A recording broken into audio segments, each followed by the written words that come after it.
Cool Figure TV. Revolutionary salute. Revolutionary salute.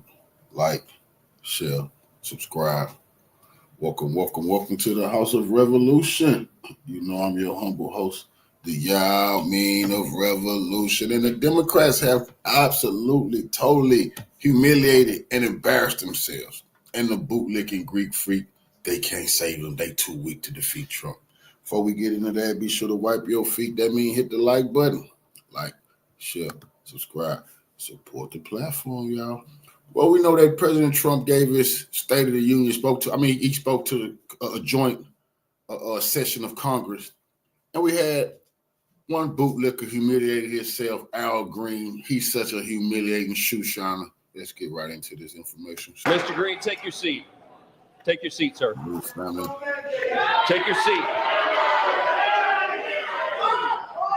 Finding that members continue to engage in willful and concerted disruption of proper decorum, the chair now directs the sergeant at arms to restore order. Remove this gentleman from the chamber.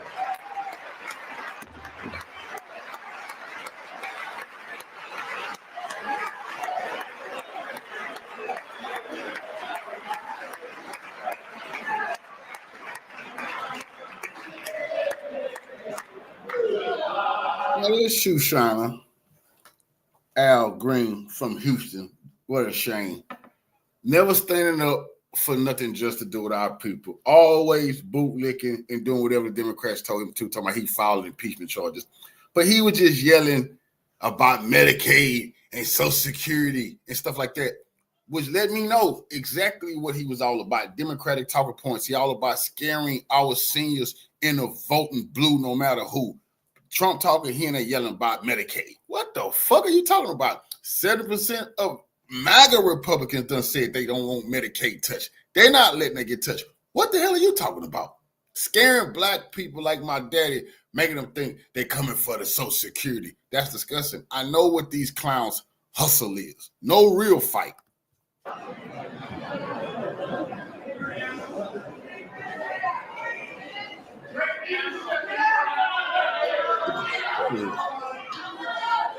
So he's standing up against the tyrant.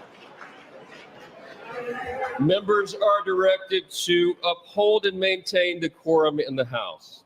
Mr. President, you continue. Thank you. Oh my God, y'all, this is too much.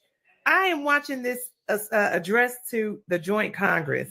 Let me tell you guys something. The Democrats, if you were a Democrat, you should be so embarrassed. They're acting like little bitty kids. Like they all got an attitude. They had to kick Al Green out because he running there shaking the stick. Nancy Pelosi slobbering on herself. Hakeem Jeffrey sitting over there. And did you see Jasmine Crockett when Al Green got kicked out? She sit down like, I don't think I should do it now. You should not. They all over there holding up signs, somehow false and Elon and all of this. They are so embarrassing. I wouldn't want to be a Democrat, but you know what this does?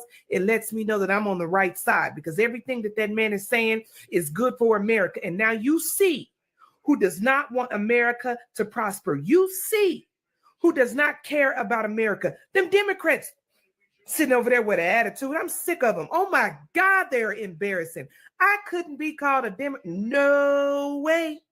All right, guys, so I want to thank each and every last one of you who tuned in for the live stream that I hosted last night, watching President Trump's first joint address to Congress. Now, I got to tell you guys, in summary, the speech was amazing. It was one of President Trump's best speeches. I said going into this speech that President Trump needs to talk about the economy and what he's going to do for the economy, also to educate the American people on the fact that the current state of the economy is because of Joe Biden. It is a continuation of Joe Biden. This is Joe Biden's economy, and that President Trump is trying to fix Joe Biden's economy, and he did just that. He also talked about the wins that he has had in his administration and his plans moving forward into the future.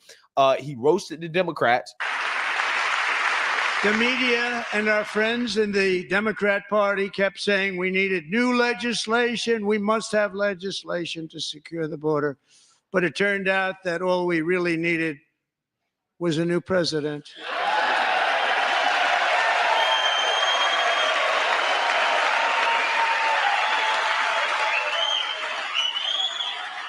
okay, because the Democrats humiliated themselves last night. And that's mainly what we have to talk about in this video, because Democrats had a really, really, really, really bad night. I mean, it was so bad that even MSNBC was roasting the Democrats for their pathetic little protest against President Trump.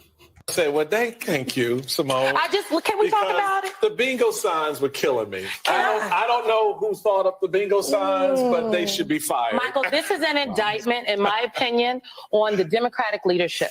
I talked to a lot of members during they was texting. The staff were on my phones and they were calling. And I think the best way to describe it is the Democratic leadership said they didn't want disruptions and they wanted people to attend and bring a guest, and they wanted, little business as usual, and we're fighting back in other ways. There is a palpable disgust, as Claire said, from not just the members, but their constituents. And it's like a pot, as someone described it to me, that's boiling, and it's about to bubble over. If you do not allow the members a space to release valve, it's going to bubble over. And this was the visuals are not taking back the House in 2026. Yeah, I think that is the thesis of this video. The Democrats are not taking back the House in 2026. When MSNBC is saying that your protests were bad, right, that your protests were pathetic, yeah, you know that you have a problem, okay? Starting with Al Green, who is the caveman Neanderthal congressman. I like to call him Homo erectus because that's exactly who he looks like. This man looks like he walked out of the Smithsonian down the street into Congress. He looks like he belongs in a museum. He's a relic of ancient times. Somebody needs to let our scientists know that this guy is the missing link, right? He's what we've been looking for, right? He completes the evolutionary tree. This guy got kicked out of the room because he kept heckling the president, basically from the beginning of the speech. Finding that members continue to engage in willful and concerted disruption of proper decorum, the chair now directs the sergeant at arms to restore order. Remove this gentleman from the chamber.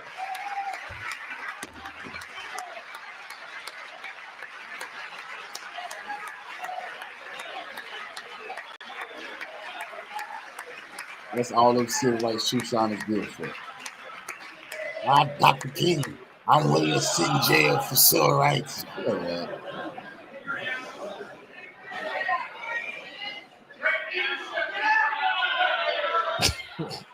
you're not taking my Medicare. That's what he was saying. You're not taking Social Security. Nobody said they was.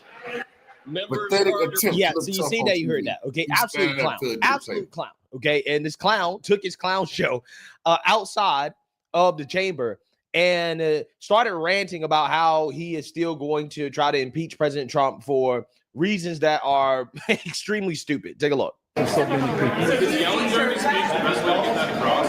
It is the best way to get it across to a person who uses his incivility, against our civility. He is a person who has consistently been used incivility against civility. Do you think it will have the mandate? Is that what you said? Well, look, I'm willing to suffer whatever punishment is available to me. I didn't say to anyone, don't punish me. I've said I'll accept the punishment, but it's worth it to let people. You know what punishment, bro? They just politely moved you outside while the president talking. You back in the halls of Congress. You can go to your office, kick your feet up. You can go have your cigarette. You want to have you some wine. You can go to the cafeteria. You can do whatever you want. They made I'm willing to be punished like Dr. King if I need. Ain't nobody doing nothing to you, bro. This is ridiculous. This man is humiliating himself, humiliating the legacy of the civil rights. This is it. What type of demonstration did you put on, bro? I'm willing to take whatever punishment, bro. They not even worried about you, fam. You is sitting there trying to hog some camera time. You wouldn't found you a camera, bro. Nobody was looking for you. And the police, they standing around protecting you. They're not looking at you're not in handcuffs. You haven't been maced. This is ridiculous, bro. That there are some of us who are going to stand up against this president's desire to cut Medicaid, Medicare, and Social Security. That's a hustle, bro. I swear to God, that's a scam in the black community. And it's absolutely, if y'all don't know this, go talk to any elders in the black community, especially any of those pastors, anybody who's telling you, except the youngsters. The youngsters, they don't bring up that unless they're talking to old people. You know, if they talking to young people, they bring up white supremacy. They don't white. See him, how they scare black people to death. Medicare, Social Security. But they're not talking about cutting none of that. You are lying, Congressman Green. You've been sitting, this man is a millionaire. Now, this man has made so much money in Congress lying, scamming, hustling, and doing bullshit like this. Saying you have protesting? No, I have other things I'm protesting. And I'm also working on my articles of impeachment. This president is unfit. He should not hold the office. 34 felony convictions, 2 times impeached. Sir, tell me one more time what you were shouting in the chamber. That he has no mandate to cut Medicaid. That's what you were saying over and Yes. over. Thank you, sir. Yes. No mandate. Thank you. Thank you, Holden. Thank you. Thank you. Now you go sit there and act like you did something. You was on Isaiah Carey, Fox News, Houston last night, getting all that airtime. What the fuck, driving around in a limousine with chauffeurs? Congressman Jack, you return back to Houston like some fucking Democratic hero. This is you should have went to jail. Yeah, I should have went to jail. And you should have checked your coat. I bet you got a bottle of that bootleg. You got some bootleg. You a nigga who keep a brown. This nigga look at him. I know this nigga keep a brown bag in his motherfucking pocket. Now I heard the rumors in Houston about you, nigga. You go to the bootleg at night, get your nice little flask of that Jim Beam. This man here sitting there yelling. You do not have a mandate to take Medicare. He didn't say nothing about taking no Medicare. You just hustling. Yeah, so you seen that, you heard that. Okay, that is an individual that is radicalized by talking points they heard on MSNBC, because nowhere in the Republicans' budget do they call to cut Medicaid. Okay, that is an extrapolation from the Democrat Party. That is a conspiracy theory for the Democrat Party. And yeah, you see the result. Okay, these people are unhinged and out of control, right? They're also very hateful. Okay, it seems as if they don't like America. And Democrats put that on full display last night, as there were moments, okay, during this speech that were overtly non-political, okay, moments where you should be able to put aside your partisanship and say, you know what, let's celebrate this moment, as President Trump honored the victims of heinous crimes done by illegal immigrants. Okay, he also honored young men who had just got accepted into the military. Okay, he also honored a 13-year-old cancer survivor, an extremely touching moment. Now, I'm not going to lie. When I was watching it live, I wanted to cry, right? I really wanted to cry during this moment because it was such a good moment in which President Trump decided to make this young man. And it's shameful what those Democrats are doing today. That President Trump let the young man, young black boy, and his father come get some shine. It was a heartfelt moment. Not for the Democrats. And I can't believe the Congressional Black Coons. They didn't keep looking at them black people like, I dare you get some sympathy from Trump. You survived cancer, little boy. I dare you. You should have protested this. They are disgusting, man. The little black boy survived cancer. He deserved to come to the White House, see the president. It's disgusting. A little traitor. He a traitor now. Even the little cancer survivor, little black boy, that's disgusting, bro. MSNBC, they gonna get sued for what they did, how they trying to run that black father and that little boy into the ground, like they betrayed their people by going to the White House. Man, who the hell these shoe shiners think they are? And Mr. DJ Daniels, a Secret Service agent, okay, because again, this is a 13-year-old that had brain cancer, had a bunch of surgeries, he survived. And he was being honored because he wants to be a police officer. He wants to be in law enforcement. Also, there's videos online of him being bullied because he wants to be a police officer by basically other black people. Okay, shameful stuff. But again, Democrats decided to turn this into a political moment because they refused to stand up and clap or to celebrate or to honor this young man at all, because President Trump was honoring the young man. Take a look. Look at this, man. Look at this, man.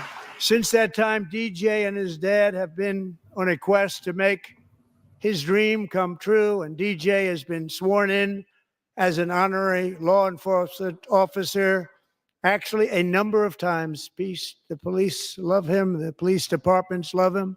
And tonight, DJ, we're going to do you the biggest honor of them all. I am asking our new Secret Service Director, Sean Curran, to officially make you an agent of the United States Secret Service. Come on, man. Come on, man. Everybody loves it except who? The Democrats. They still sitting down back there. No Democrats is cracking. Ain't that disgusting? No Democrats. They have a nice word to say about this, bro. They have a nice word to say about this, bro. That's disgusting of the fucking Democrats. And then the black Democrats, because they white master, you better not clap, so they got to sit down and shut up. That's a little black cancer survivor right here. He made it now. He an honorary Secret Service agent. They hate that spewing from them goddamn people.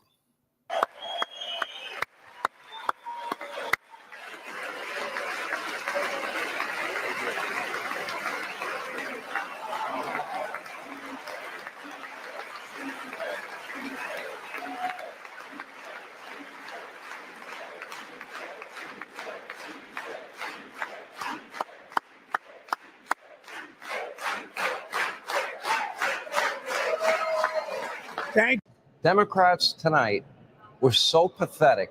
They couldn't even stand for Laken Riley's family. Jocelyn Nungary, his mother, a slain officer's wife, Stephanie Diller. They couldn't even stand for a beautiful 13-year-old cancer survivor who dreams of being a police officer and tonight became a Secret Service agent, DJ Daniel. He said, "This is my 5th time at a..." Now, there's black people on social media, shoe shiners, the Greek freaks, you know. Oh, that daddy allowed his son to be used by Trump. You see how this go? You see how this go? The ones who trying to transition kids and women up under the tutelage of the Democrats, they trying to say this black father, he used his child. Huh? What? The man was honored by the president of the United States. They're honorary Secret Service agent now. Every little kid want to be firefighter, cop, run around.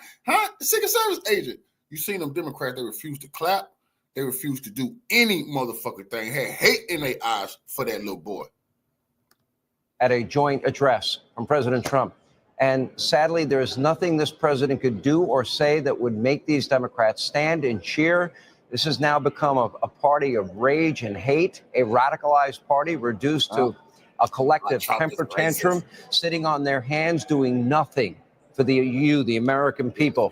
But tonight, this is also a defeated party. No solutions, no coherent message, no plan for the future, simply reduced to political stunts and smears and outright lies. Spoke. It started out with Al Green getting thrown off the House floor because he couldn't keep his emotions under control.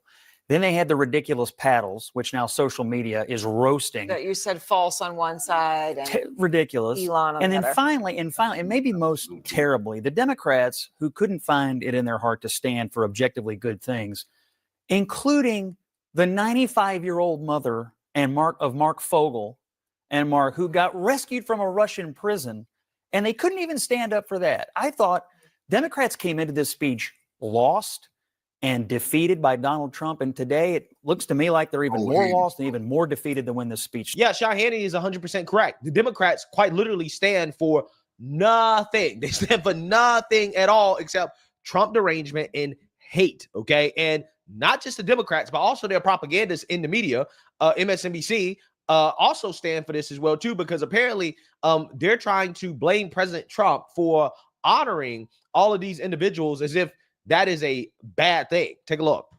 But I think this was a lesson in finding one thing that you let yourself feel. And I let myself feel joy about DJ. And I hope he's alive for another, 95 years, right? And I hope he lives and the life he wants to live. He wants to be a cop. He knows what he wants to do. And maybe when you have childhood cancer, that crystallizes for you. And I hope he has a long life as a law enforcement officer.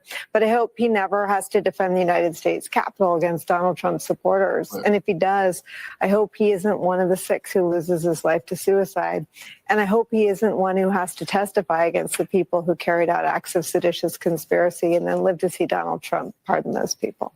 For the record, and this is disgusting, the president made a spectacle out of praising a young man who thus far survived pediatric cancer, as if the president had something to do with that. This was in the midst of him praising Doge.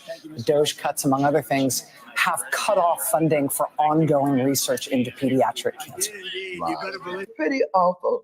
And I really did not like the way he used the tragic incidents and the families that were there who, of course, appreciated, what they think is their president caring about what happened, to the 12-year-old and to others who were victims. And we all feel sad and bad for them, but he misused them.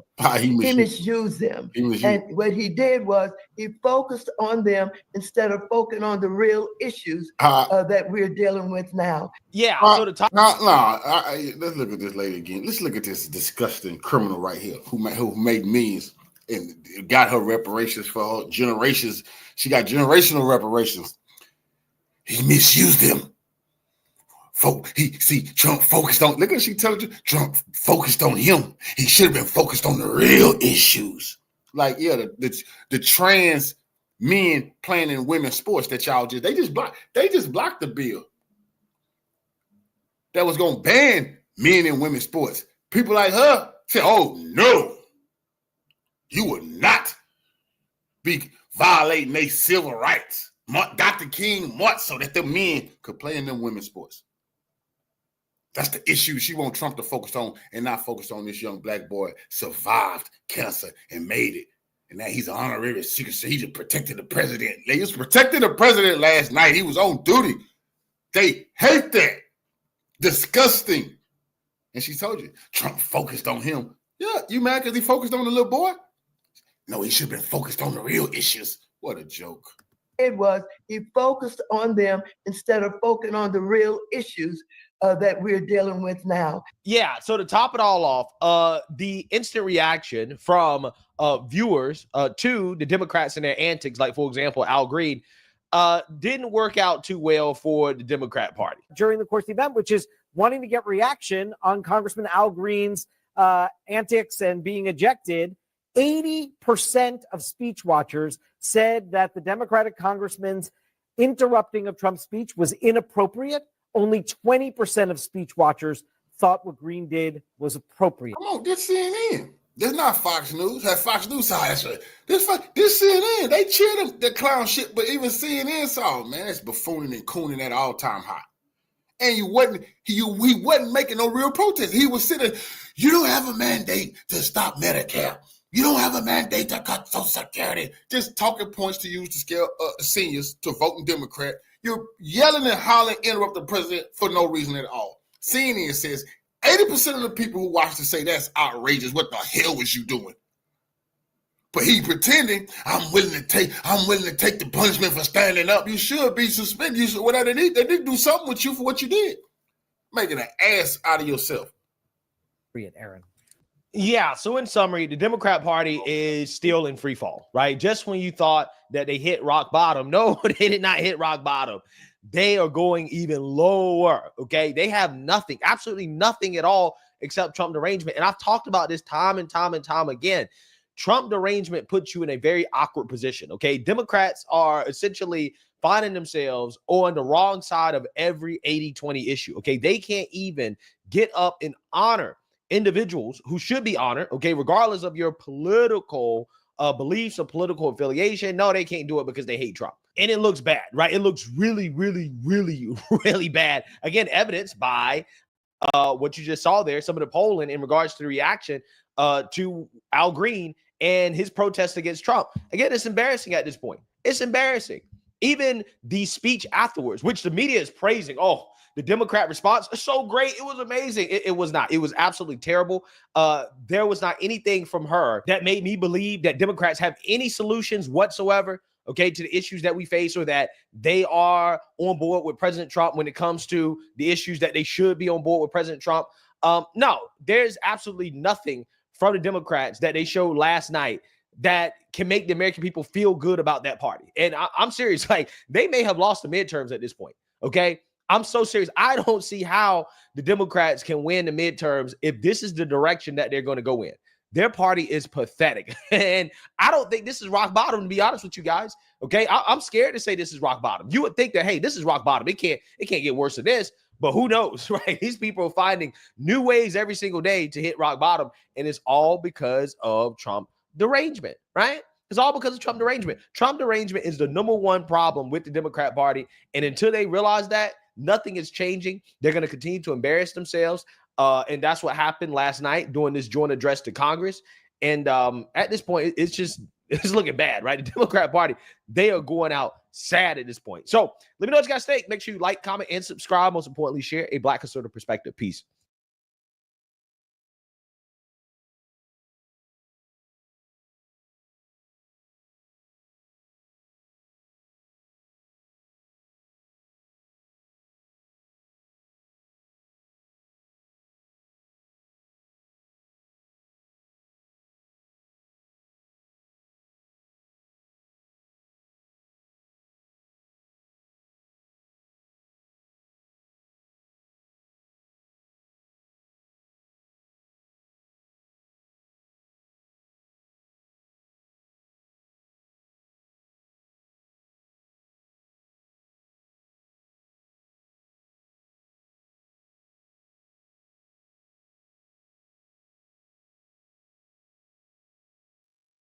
There's a little bit of house cleaning I want to say off top. Everybody knows that, especially when it comes to YouTube, this website does not actually influence. And what they're saying is, you should have voted for Kamala Harris. As if we're sitting here saying, oh my God, we're not getting anything from Donald Trump. We weren't going to get anything from Kamala Harris either. What we're saying is all of these angry white people that you're seeing, whether it be at school board meetings for the Republicans or whether it be at town hall meetings for the Democrats, none of these people are interested in helping Black people at all. And that being the case, we have to make sure that we do what we did in the past, which is we represent ourselves. Now, for these little DNC shill accounts, I'm pointing these next comments. Maybe salute to my brother Roscoe for the donation to the war chest. Revolution is a way of life. Absolutely appreciate the love, family. Say salute, King. I'm so embarrassed that I used to be affiliated with the Democratic Party. They don't have any shame. They absolutely don't, family. I was too until I found out they was perverted, war-hungry lunatics. Now we got to stand firm. Absolutely appreciate the love, family. Salute to you. Point blank, both barrels at your empty heads. Black people have been talking about our economic demands since the beginning of time. We've been making demands to Democrats for decades. Everyone else is complaining because they're temporarily inconvenienced. We, on the other hand, are being economically strangled, not inconvenienced, but strangled. And the Democrats, in their turn, have been just as complicit as the Republicans in our economic strangulation. At the very least, they've sat back and allowed it to happen. They certainly haven't given any pushback to it. Now, as Black media, we are blessed. We have the smartest viewers, but we also have the dumbest trolls. Democrats have made it clear that they're not going to do anything for us unless they're forced to. They have been very explicit about that. So we have to break them, is what they're saying. The only way we're going to do what you niggers are demanding is if you break us. Now, who in their right mind wants to support a political party that has repeatedly told you that they're determined not to do anything for you? And it wasn't just Kamala Harris, by the way.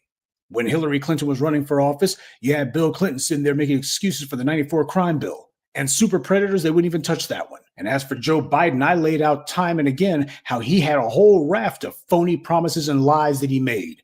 Everything from his so-called White House level Police Accountability Commission all the way to the Lift Every Voice plan, whatever the hell that was. Whatever happened to the George Floyd Policing Act or the John Lewis Voting Act? Now, keep in mind, I was no supporter of Biden then, still not now. And that being the case, I didn't have my heart going pitter-pat for any of his empty promises because I knew that they weren't worth the hot air that he was using to say them.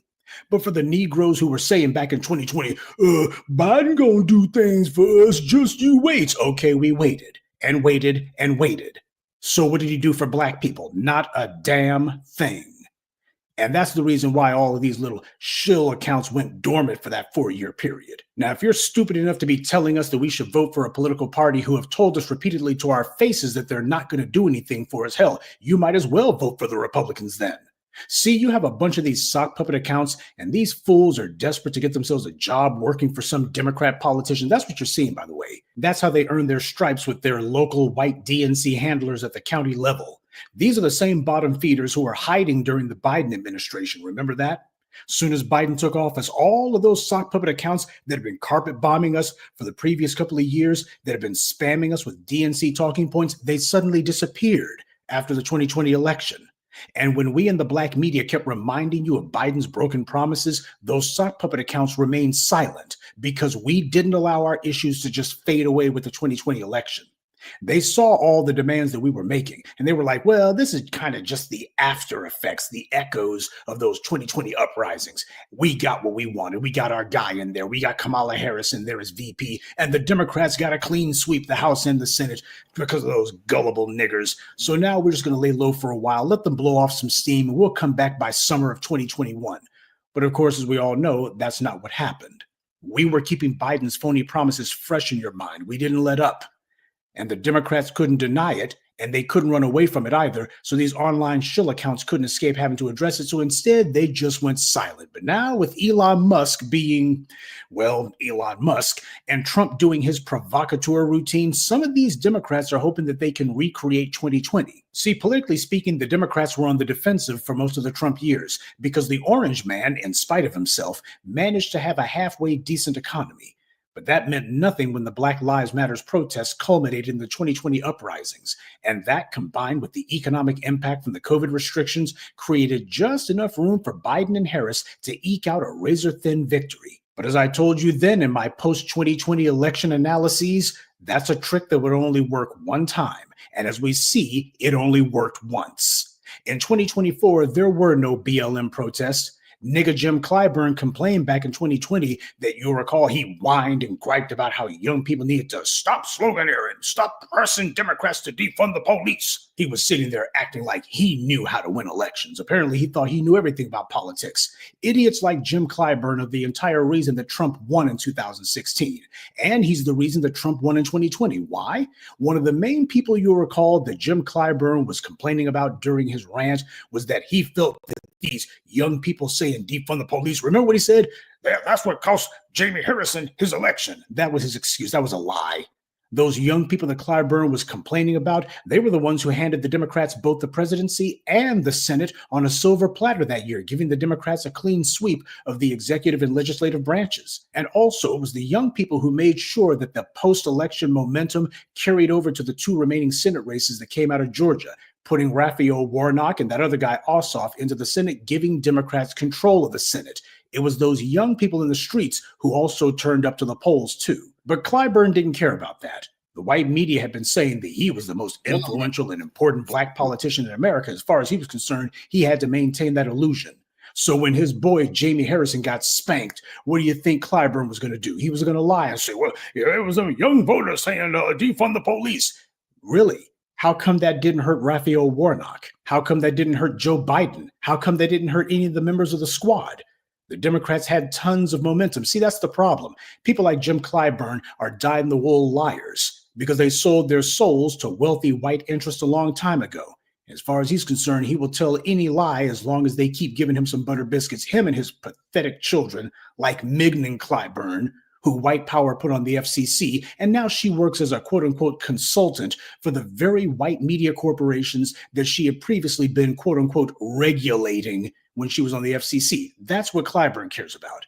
He's going to have white power make sure that he and his kids are taken care of while you'll be in the streets. And this is who these DNC shills and plants in the comments section are trying to carry water for. And by the way, what happened after the 2020 election? Jim Clyburn got his boy, Jamie Harrison, made chairman of the DNC. So finally, nigga Jim Clyburn had control of the DNC at the very top. And armed with all this sage advice from Jim Clyburn, what did Jamie Harrison do? He immediately lost control of the Senate in 2022, and then he presided over the Democrats losing the presidency in the House of Representatives in 2024. You see, without those young people that Clyburn was whining about, Democrats got the same results they got in 2016. And that's the reason you see the Democrats trying to fabricate and manufacture and somehow make an artificial version of the same atmosphere of outrage that existed during the Trump years, specifically 2020. But the problem for them is, without the legitimate protests of Black Americans, their efforts will mostly result in only a few electoral gains. They need a political tidal wave, and you don't get that from older white voters or from just a few disaffected Gen Xers alone. You need broad-based support across multiple generations. The very young people who Democrats have been hell-bound and determined to ignore, they are the very ones who have to see their demands finally being put front and center and most of all being enacted into policy. But the Democrats have already said they're not going to do that. For the shills and morons out there who are saying, well, if you don't like all of these protests not having black folks there, well, y'all was the ones who said that black folks need to stay home. What we said was, if our interests are not being put front and center, we're not voting, and we should not.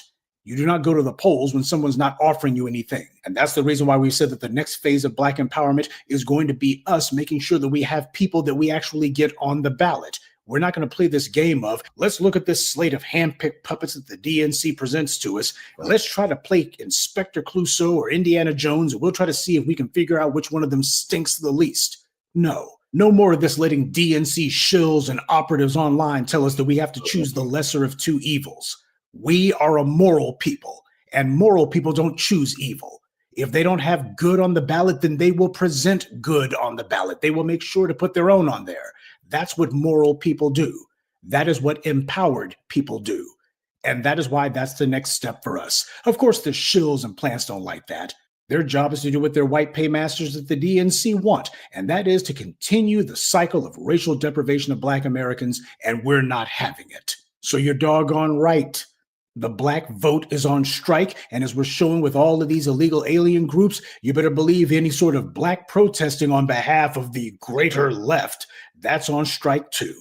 Black folks are not sitting here showing up simply because we have to lend our voices to everybody else. No, it's time that they lend their voices to us for a change. And if they don't, well, in that case, then we're going to have the establishment view be the one that's going to prevail. But history has shown that if enough time passes, there will be a certain critical mass of people who will get their minds right, not because they want to, but when it hurts enough.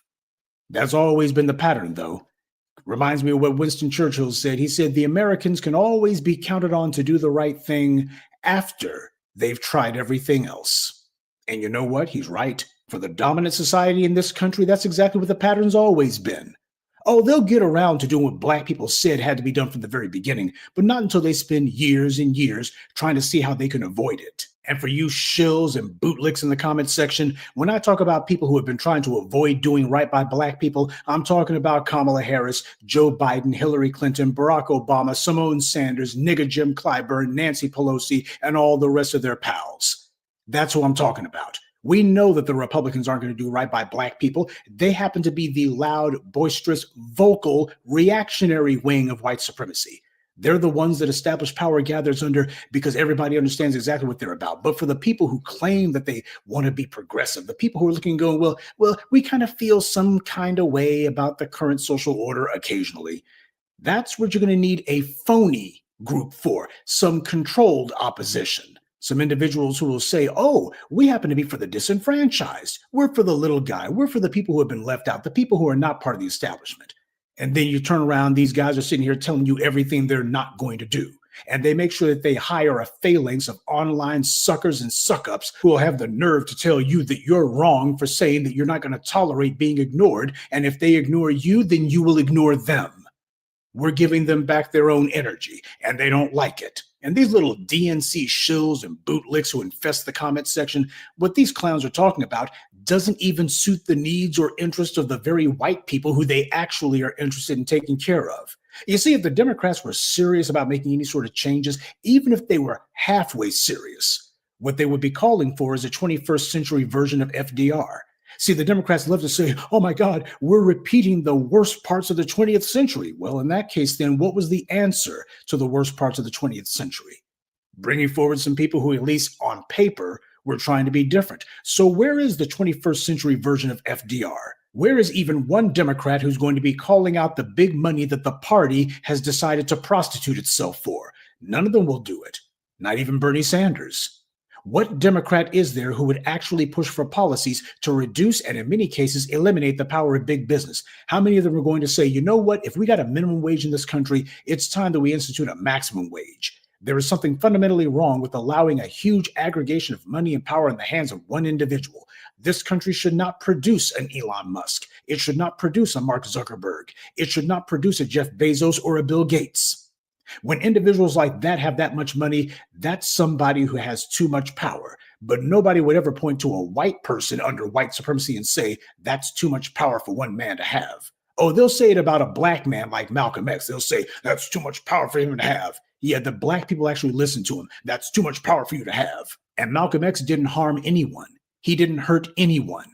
And yet they hated him. They thought he had too much power. Meanwhile, you got guys like Elon Musk and Zuckerberg and that clown who runs Google, Alphabet, whatever they call themselves. And these guys have the kind of wealth and power that the Caesars of Rome could only have dreamt of. The popes of Europe, they could only have dreamt of the kind of wealth and the kind of opulence and power that the Elon Musks have. And yet nobody, not even the Democrats, dares say that's too much power for one man to have and he must be stripped of it. Democracy demands it. For the good of America, they must be. They're not going to say that because the money as they see it is in the right hands. As long as it's not black people's hands, that's the right hands. The entire reason that Trump is back in the White House, the entire reason that he was even able to make it to the White House in the first place is because for 50 years, Democrats have refused to be responsive to their base. They made a mockery of democracy in that they did not respond to the people's needs. So when you create a political vacuum, you can't complain if a clown comes and fills it. Let's take California as a case study. California went from being the most affordable place in America to being the least affordable. It was precisely California's affordability that attracted so many people to go there. They are the place where Bill Gates, Mark Zuckerberg, Jeff Bezos, and of course Elon Musk made their fortunes at. And all of those men made their fortunes specifically in the Democrat stronghold of San Francisco. California is ground zero for the housing crisis, but you wouldn't know it by how Democrats talk about it. They won't even mention it. They won't even say that rents or housing prices are out of control and that the corporations and landlords who are charging extortionate prices for housing are crippling the rest of the economy. See, the landlords figured out something a long time ago, which is that if any other bill is going to be neglected, it won't be the housing bill. That's going to be the last one that people let go because they need a roof over their heads, if nothing else. So since housing is going to be the bill that people will pay no matter what they think of the cost, no matter what else is going on in their lives, why not just tell the people the price is going to be sky high no matter what the median income is in these places? That's why they don't care about it, because as far as they're concerned, well, we're going to say that it needs to be this. It's going to be 5 times whatever the average income is in the area, and you just need to come up with a way to pay it. Now, Democrats are not going to say this. So whether it's the tech bros or the housing crisis, you can trace it all back to California, specifically back to San Francisco. That's where Silicon Valley's rooted at. And the housing crisis, when you consider that Airbnb started in and is still headquartered in San Francisco. Democrats turned their backs on their base a long time ago, and while their constituents demanded that they stop the 1% from raping the economy, Democrats were too busy taking money from those same interests to do anything about them. Let's take the housing crisis in particular, a crisis that was largely caused by big hedge funds like Blackstone, BlackRock, and Vanguard, who, after the 2008 housing crash, swooped in and bought up all of those distressed properties. And then they declared that all of those single-dwelling family homes are no longer for sale, only for rent. In the process, these hedge funds turned the housing market into a subsidiary of the stock market, and they artificially created a housing scarcity when the truth of the matter is there's actually a surplus. And neither the Republicans nor the Democrats have said so much as a peep about it. And none of them dare propose legislation to force the hedge funds to divest themselves of all of these homes that they went ahead and called themselves buying, or to prevent companies from buying huge tracts of land in and around urban centers, which they then hold on to so that their partners at these big home building companies can build on them for equally extortionate rates. And whatever Blackstone, BlackRock, and Vanguard didn't get, Airbnb did. Their entire business model is based on incentivizing people to acquire properties, put renters into them, and then just do that over and over again with as many properties as possible. Up until the last 20 years, the most readily available way for people to build generational wealth was home ownership. That would be their part of the world that they could then pass down to future generations, making it where future generations would own real estate, which would always have value. But the Democrats have presided over the monopolization of that, and now it's basically been outlawed by corporate fiat. And the Democrats haven't said boo. And that's how homes went from being a place to live to being an investment or a place to park your money. It started under the Democrats in San Francisco. And what Democrats are in charge of San Francisco? Gavin Newsom, who was mayor of the city before he became governor of California, Kamala Harris, who was DA there, and before that she was the pet floozy for Willie Brown, who was also mayor of San Francisco, and of course Nancy Pelosi, who is the alleged congressional representative for that area. And keep in mind, Kamala Harris was taking money from Jonathan Gray, who is the president of Blackstone, America's largest landlord. And she was also taking political advice, quote unquote, from a senior executive from BlackRock who had been part of her campaign. So she literally is on the payroll of the very hedge funds that destroyed the housing market in America. And she even had one of these hedge fund executives working on her campaign, advising her on what to do about the housing crisis that they had created. Now, when did Kamala Harris explain all this? When did she tell people, oh, by the way, you know how BlackRock and Blackstone and Vanguard swooped in and bought up all these houses and created an artificial housing scarcity? Well, I'm taking money from these guys. And they're the ones who have me as a sock puppet repeating their talking points. And that's the reason why I haven't said anything about the housing crisis or what I'm going to do about it. And I'm not going to, because I'm on their payroll. Did she ever tell anyone that? It's like I've always told you. Nothing happens in a vacuum under white supremacy. The same Democrats who pretend to complain about the tech bros and pretend to want to fix the housing crisis are also the same Democrats who created the people who caused these problems in the first place and protect them to this day. Now tell me, how is this any different than what one would expect from, say, Ron DeSantis in Florida or Greg Abbott in Texas? They do similar things, as does President Trump. So I want to know, where's this difference that these DNC shills keep telling us there is? I mean, you can tell that the talking points went out from DNC headquarters because these shills were all using the exact same language. Well, let me tell you something. You guys complained about how Trump and Musk are using Doge to unilaterally eliminate spending by eliminating federal workers. And you're complaining that the GOP-controlled Congress isn't stepping in to stop them. They've basically abdicated their authority as both the power of the purse and legislative oversight to the White House. They've just sat back and said, okay, we're not going to do anything about what the executive does. Well, I'm glad to see that you shills woke up from your 4-year coma, because I personally told you that this is exactly what the GOP has been doing for years in states like Ron DeSantis's Florida and Greg Abbott's Texas and other red state sewers like Michigan. These red state GOP-controlled legislatures would basically pass laws making it where they would give all of their legislative policy powers over to whoever the governor was, and that these governors were now empowered to basically do everything that ordinarily would be in the hands of the legislature. They deliberately abdicated all of their legislative authority to the governors of their states as a way to make sure that even if they lost the legislature, some GOP-hacked governor would still be able to essentially legislate from the governor's office. Now, Democrats didn't tell you that. I did. I've talked about it for years. You didn't have to wait for Donald Trump and Elon Musk and Doge and the rest of their racist pals to start pulling these shenanigans. Black people have been complaining about it at the state level for years, but Democrats didn't do anything about it, and neither did you shills. And why is that?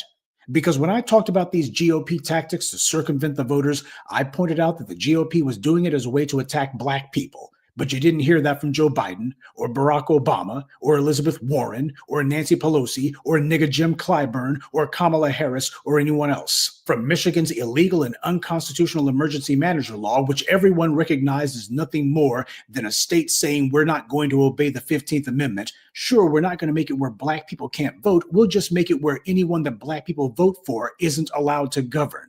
All the way down to Chris Rufo and his racist pals in Florida and the legislative antics that they pulled. All these things have been done against Black people. And where was the Democratic Party at? I was here. The Black media was here talking about this for years. I'm very sorry that some of you shills only just discovered the Black media this last month. But then again, you aren't plugged into the Black community since you're not part of the Black community. You want to do the same old, just support what everybody else is doing. And then make the same old, phony, false, stupid claims that, well, Black people will benefit from it, tangentially, on the periphery, maybe. Same thing that they've always done. Oh, we got this policy here, and well, you see, there'll be a few Black people who are eligible to apply for it, so that means that it helps the entire Black community. So you should all be behind this. Never mind the fact that, as usual, everybody else is going to benefit from it primarily. We might have 1 or 2 people who do, but the Democrats will make sure there's all sorts of trick bags included to make certain that if any Black person benefits from it, they'll be immediately undermined afterwards. That's the game. So yeah, talking about these town halls, these are not admissions that the Democrats were right. What it is the Democrats trying to find a way to get their political mojo back. They're trying to artificially recreate the political momentum that they had in 2020. They're figuring to themselves, okay, we recognize that 2016 just repeated itself. Well, the answer to 2016 is 2020. But we got to do it in a way where black people are not going to be benefiting from it. Because too many black people were putting pressure on us in 2020. And as we just got through seeing last year, these black folks ain't going to let up on us. So we desperately need a way to circumvent them. We got to get around them. And no, the Democrats have not turned over a new leaf. They are still no more deserving of our support than they were 4.5 months ago. The Democrats have had every opportunity that there is to come to us like they've been going to all of these other groups and saying, we get it. We have neglected the black vote. We've ignored the black vote. We've marginalized the black vote. Hell, we've taken part in attacking the black vote. We got a hell of a lot to atone for. Tell us what it is that you want, and we're going to do that. That's going to be the Democratic Party platform. Now, if they were to address black people's concerns, then they would actually also answer a lot of these concerns that the rest of American society has, the non-black portion of it has. But the Democrats are trying to figure out a way to have their cake and eat it too. They want to actually pretend to themselves as if they're going to address the issues that the country's facing. But as far as they're concerned, well, they're only trying to address it for the white portion of the country. They certainly aren't trying to address it for black people, because they've had 50 plus years to do that. And every time black people have said, this is what we require, the Democrats have said, nah, we're going another way. We're not doing that at all. We don't need Republicans on the one hand saying that black people need to have things taken from them, and Democrats on the other hand who say that black people shouldn't have anything. See, as the black grassroots, we're in this for the long haul. We're not in this for one election cycle or 2 or 3. We're not doing like these shills and desperately hoping that we can walk in the footsteps of Simone Mammy Sanders. You won't catch us sitting around daydreaming all day about working on some Democrat presidential campaign like Simone Sanders did, and hopefully we can parlay that into some sort of quote-unquote consulting gig like Roly-Poly Martin desperately wishes he could do. And oh, if all else fails, at the very least, hopefully we'll have some CNN or MSNBC show that lets us be a panelist. And if we're really good and we sell the soap for Massa and we make sure not to say anything that Massa doesn't approve of, well, maybe they'll give us our own show. Now, I've told you in the past about Eugene Daniels.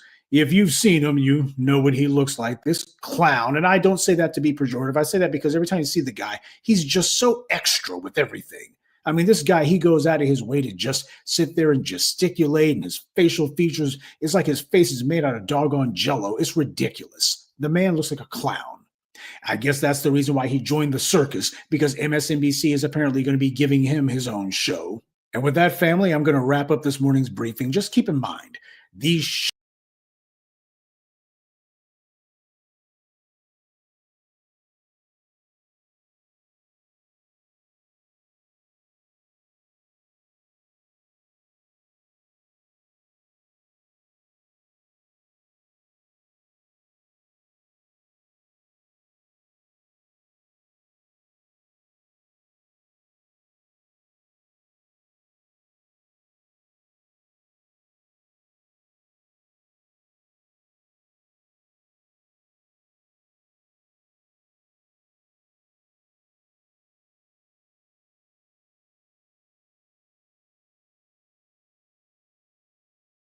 frustrating. And I don't mind the question, but let me be very clear. I'm no supporter of Trump. I'm a supporter of truth and the facts. And here's the facts. The man won every swing state. He increased in terms of his voter turnout in his favor from the standpoint of blacks, Latinos, and young voters. He increased his numbers in that regard from 2020. 89% of the counties shifted to the right.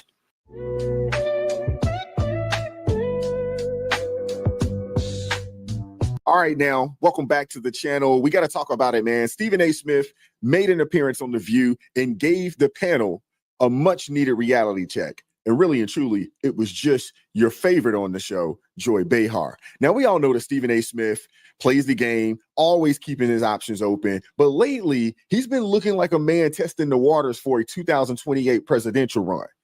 But there's one problem. He doesn't stand a chance. And let's keep it real. He's not nearly woke enough for the far left, ultra progressive wing of the Democrat Party. And to make it in that space, you have to capitulate to every radical policy the Marxist, socialist, communist leading faction pushes. You have to. And the American people are going to reject it. It's a losing strategy. And as for Stephen A. Smith joining the conservative movement, don't hold your breath. It's not going to happen. It's not going to happen. He's too much of a fence straddler for that. but I will give him credit. At least he attempts to speak his mind, even if he plays both sides of the fence entirely too much. Like, share, subscribe to the channel, turn the notifications on so you never miss an upload. Make sure you click that all button on those notifications. Let's get into it right now. So Trump's only been in office for 6 weeks. Seems like 6 years, doesn't it? And he's been going around with his cronies touting his so-called landslide and blowout win. But he won the popular vote by 1.5%, one of the smallest ever. And he won the general election by less than 50%. So what kind of mandate is this really? Well, it is a mandate, and I'm going to explain why. And I don't mind the question, but let me be very clear. I'm no supporter of Trump. I'm a supporter of truth and the facts. And here's the facts. The man won every swing state. He increased in terms of his voter turnout in his favor from the standpoint of blacks, Latinos, and young voters. He increased his numbers in that regard from 2020. 89% of the counties shifted to the right. That's a mandate. We can sit up there and play around all we want to. In 2020, Trump didn't win the popular vote. He didn't win the electoral college vote. A matter of fact, the Republicans hadn't won the popular vote, if I remember correctly, since 2004. But they did this year. So 20 years after they last won the popular vote, they won the popular vote. They won the electoral college vote. The man won every swing state. And on top of it all, 89% of the counties shifted against. I don't understand how people can look at that and say, there's no mandate. There's a mandate. Well, it's a different definition of a mandate, I guess. But the problem is that if you're the Democratic Party and you lost 49.8% to 48.3%, and you're looking at that 1.5% dip, that's an excuse for you to say, what we did really wasn't that bad. Some people didn't We should continue to do that. Do you think that Don't continue to do it. Find a new strategy. But do you think those groups, the black voters, the Latino voters, and the others that you mentioned, are they going to regret it soon? Possibly. I think so. I don't like what I'm seeing from Trump. I didn't like what I saw with Zelensky. I didn't like what I saw with a few things. But in the end, I didn't like it. But in the end, what it comes down to is this. The American people, in their eyes, it wasn't about him. They were voting against what the Democrats were throwing in their direction. I don't only talk to Cuomo.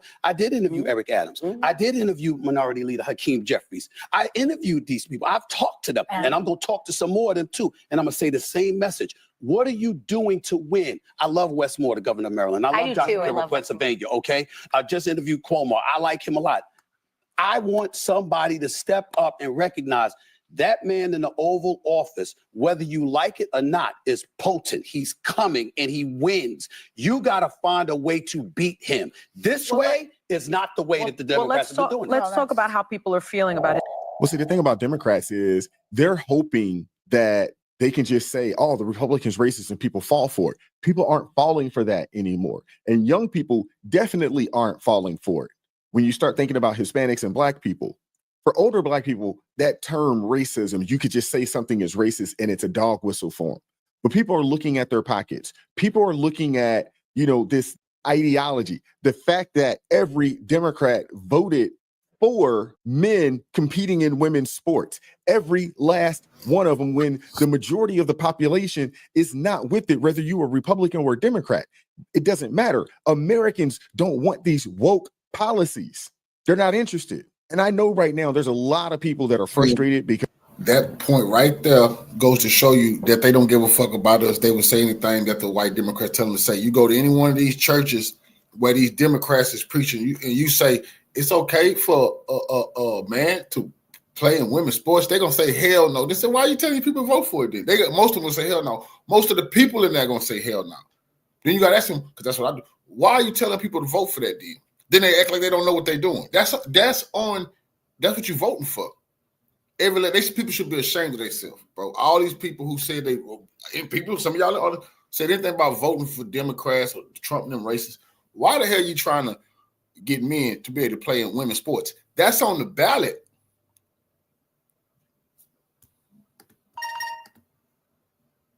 Because they've lost positions, via the federal government.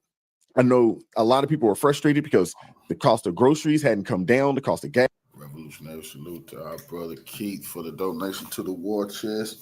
Revolution is a way of life. Appreciate the love, family. Salute to you. Gas hasn't come down, but I assume that those things will change now that there is a bill that has been passed. Obviously, it's got to get through the Senate, so forth and so on. But once that happens, things can start to move in that direction. But what we also understand is that we are in a crisis right now. We have $37 trillion in debt. Our Social Security fund is almost defunct. The Medicaid fund is almost defunct. We can't keep spending the way that we're spending. We just can't afford to do it. And unfortunately, somebody has to be the adult in the room and say, we got to stop this. We have to cut the spigot off, because if we don't, our country is going to be bankrupt. So I know a lot of people are going to have their feelings hurt, but it's no different than if you put yourself in a massive amount of daggone credit card debt. Eventually, you're gonna have to make some really revolutionary salute to our queen, Yaya's kids, for the donation to the war chest. Revolution is a way of life. You know, I absolutely appreciate the love, queen. Salute to you. tough decisions and some very hard sacrifices in order to get yourself out of that hole. And that's what we're doing. And to be honest with you, it makes complete sense for President Trump and JD fans to do it right now, because President Trump can do it knowing that he doesn't have to run in 4 years. He doesn't have to do it. But if he is successful, he is going to leave a legacy that will last for a very long time in this nation. And he will have leave a mantle that the next set of conservatives, Republicans, J.D. Vance, Byron Donald, so forth and so on, that can a torch that they can carry and say, yeah, it was a little rocky early on, but look at what we were able to do. We were able to cut the deficit. We were able to bring jobs back to America. We were able to, lower gas prices and food prices. But it started off a little rocky, and that's what happens when you put yourself in a massive amount of debt. But let's keep going. His performance, because a CNN poll this week found that 52% of people disapprove of Trump's performance in office so far. So even though he may have won the general election by less than 50%, 52% disapprove of what he's doing. We're also seeing Republican voters at town halls opposing his executive overreach, giving Elon Musk the shadow presidency. Yet you said, quote, Trump is closer to normal than what we're seeing on the left. Yeah, I was talking about why he won the election. So? When I made that statement, I was talking about that was before the election. I see. Right. Okay. So when during the election, I said in the immediate aftermath of the election, I pointed out he was voted for because they considered him closer to normal than what the Democrats were spewing. That was what I said at that particular moment in time. Now, obviously, Elon Musk is an entirely different matter altogether. Right. This man is not an elected official. He hasn't been confirmed by the Senate or anything, but he's got an inordinate amount of power. That's one of the dumbest things. Anybody who know the U.S. government know billionaires and always ran the U.S. government. This nonsense. Trump just moved different. Like, we ain't got time for the shadow bullshit. George Soros been running the Democratic Party. He just running from the shadows, but they do every fucking thing he say. Trump don't operate from the shadows. So what Elon Musk is not nothing new. I mean, looking into the government resources and looking at what's been spent, that and exposing it, that's new. But for them to talk about billionaires are now it's like they actually think y'all stupid, bro. Like, y'all don't know that these billionaires, these Jewish billionaires, been had their hands. And if you go back, billionaires been doing this. Like, you don't know about the Fords, the Rockefellers, Carnegie. They think you don't know history to know billionaires. I always tell these puppet-ass politicians what to do and what not to do. Trump just operate different. They in the light with what they doing. They not hiding in the shadows, running shit. Given to him by Trump. I can understand how that could scare the living daylights out of folks and the approval ratings. Obviously, we pay attention to that. But here's the bigger question. Who on the Democratic side are the American people pointing to and saying that's the person? Well, they don't have anybody yet. We're 6 weeks in with National Voice. Right. We're 6 weeks in with who. Everybody said let him do what he's doing so we can see what's going on. And now people are saying, well, what are you going to do as a Democrat? Well, wait a minute now. Y'all didn't want to hear what we had to say as Democrats because that wasn't what people voted for. True. So now we have a clear definition and the American people will decide how they like what he's doing because now it's affecting in a way that people were not anticipating. People who didn't think they would be affected, like the folks who work in the federal government, they never saw this coming. And they never saw this coming. Sorry about that. People can make omelets. Everybody doesn't need eggs. He said that he was going to come in, drain the swamp, and he was going to have to make massive cuts. He ran on it. Now, maybe some people didn't look into it and really didn't have an understanding of what that meant, but he did run on it. We also know that the Biden-Harris administration, black people, see, they was praying to God that he just targeted all black people, that they was gonna be white, Mexican, Asian, what fight, go, they trying to give you a severance package. But we see it every day. White people complaining about their food stamps they were living off of. See, these people, now they're like, oh shit, see, he's just doing it to everybody. Yeah, he's not talking, it's nothing specific. He's not just generalized, just talking to certain people. Everybody, they saying they're going after cut certain things in the government. And people like this definitely pissed because they've been getting paid to spew these lies, you see. They're going to get fired from their job because it's not going to be financially beneficial anymore because they're not going to be getting paid from USAID to tell these lies on TV. Administration added a plethora of federal jobs that were not needed.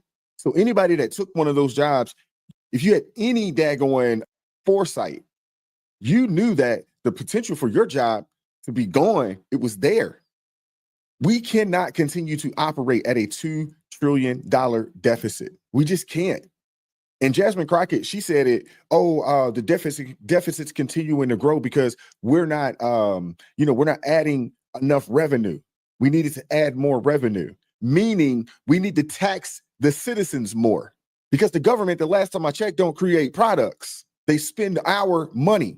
We are the product. You go out and work your 40, 50, 60 hours and they tax you into oblivion. And then every 2 to 4 years, they tell you that, hey, we need to tax people more. The harder you work, the more successful you are. We need more of it from you, which to an extent will basically de-incentivize people to go out and bust their tails and work hard, because if you do it, the Democrats want to take it from you.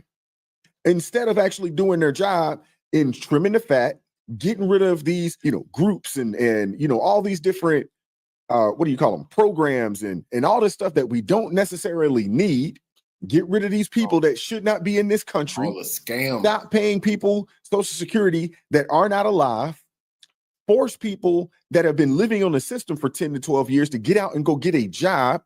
Like, things have to change. They have to change. The last thing we want to be is in a situation where we're like some of these countries in Europe where you got, $1,000 notes, $1 million notes because we went bankrupt and our dollar ain't worth the paper that it's printed on. So we got to make some changes. We have to. But I want to hear from you guys in the comment section. Like, share, subscribe.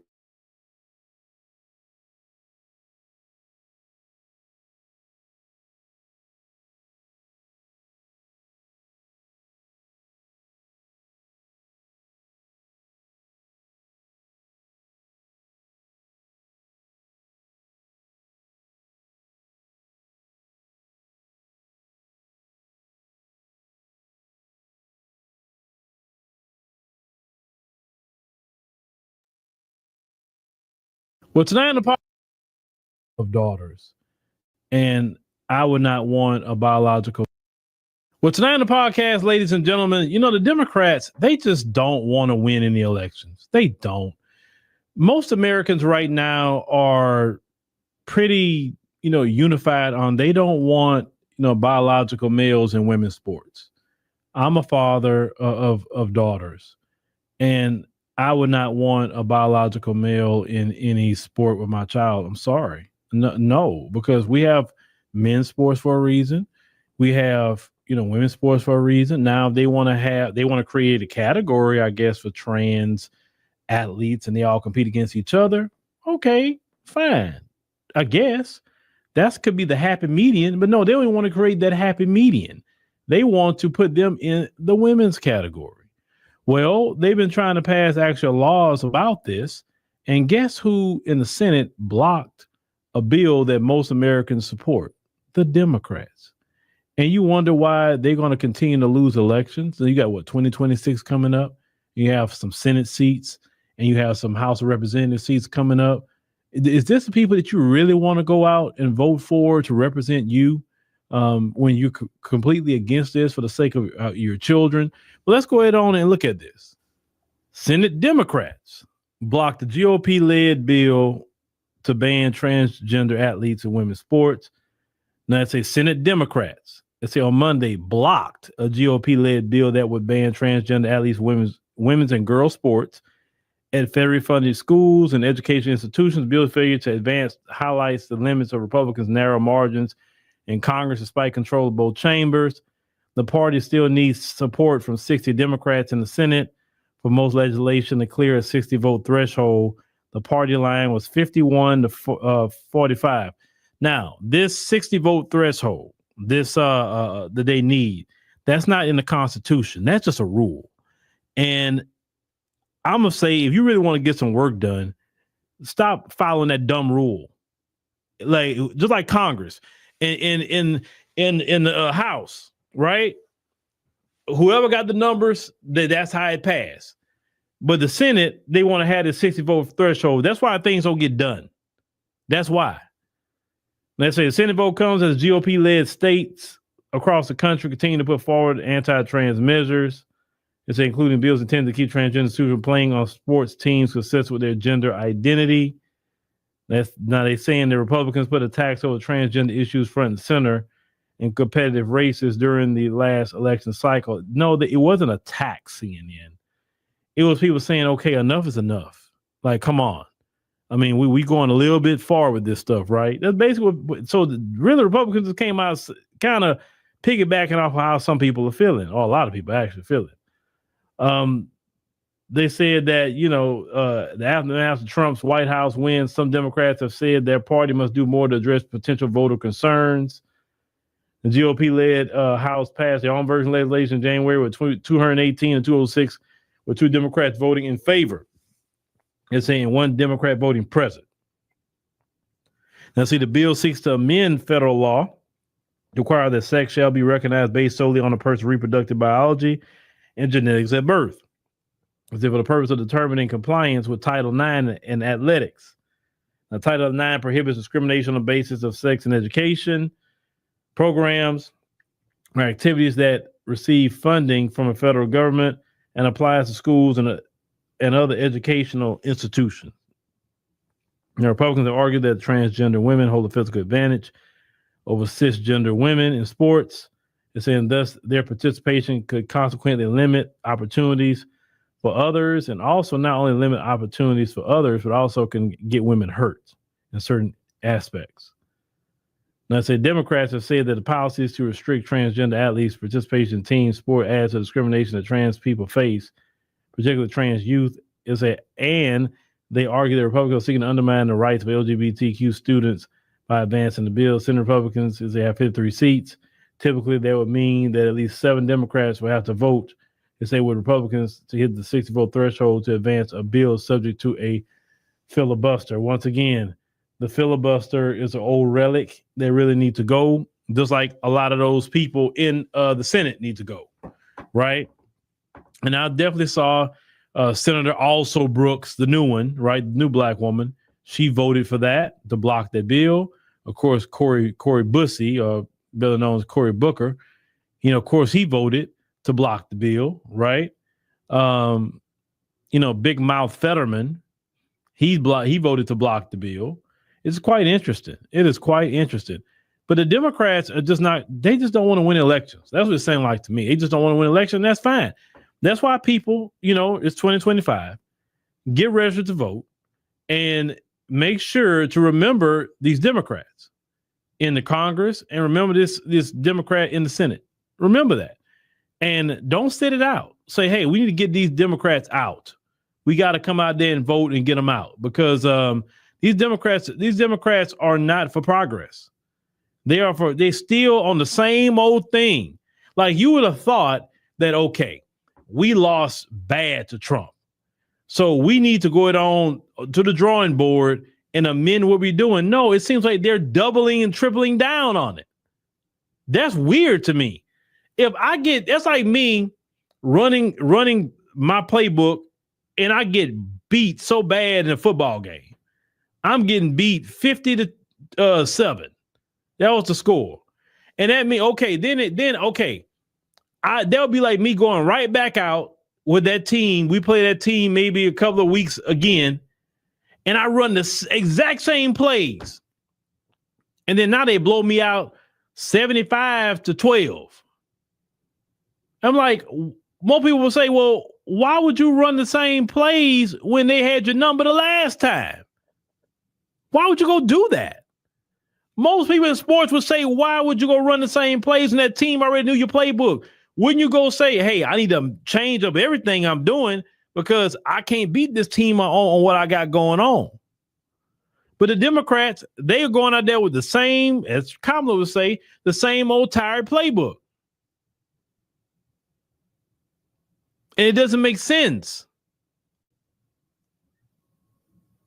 That's why they don't really want you to find out everything they got going on, because it's called what it is. A lot of these Democrats are perverted. Let's call that what it is too.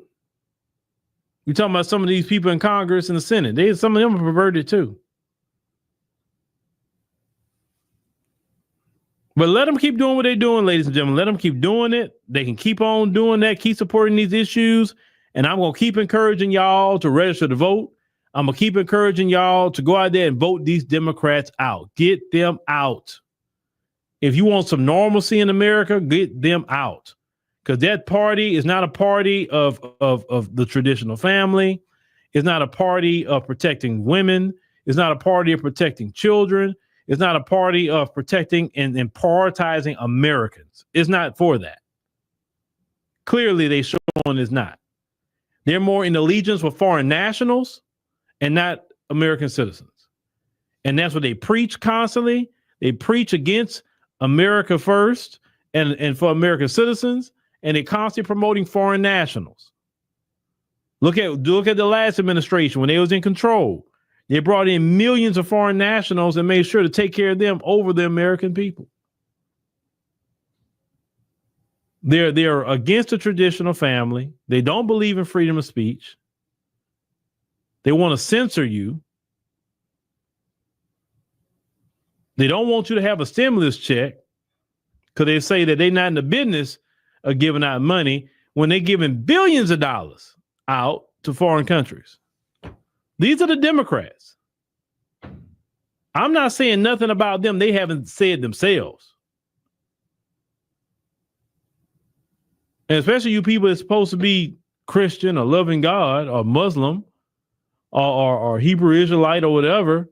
How could you go to Democrats when you know the Quran don't teach what the Democrats are promoting? How could you be the Democrats if you are a Christian that know the Bible, read the Bible? How could you be with the Democrats? Well, you know what the scriptures teach. I don't have to go into it. Definitely people who's Hebrew Israelite, you know the Bible. A lot of y'all know the Bible way better than a lot of Christians. You know that the Lord don't teach the stuff that the Democrats are promoting. So to me, voting for the Democrats and talking about you are a Muslim or you are with the Bible and all of that, Christ. Ain't no way Christ would go show me in the Bible that Christ was promoting what the Democrats are teaching. Ain't no way that Christ taught any of that. So make sure you get registered to vote. And when it's time to vote next year in 2026, vote the Democrats out. That's the only way you can get our country back to some normalcy. Because these Democrats today is not the Democrats of old. I don't know what happened to the Democrat Party. I don't know. It is not my business to figure it out. But we got to set some normalcy back in our country. And all we can do there is get the Democrats out of office.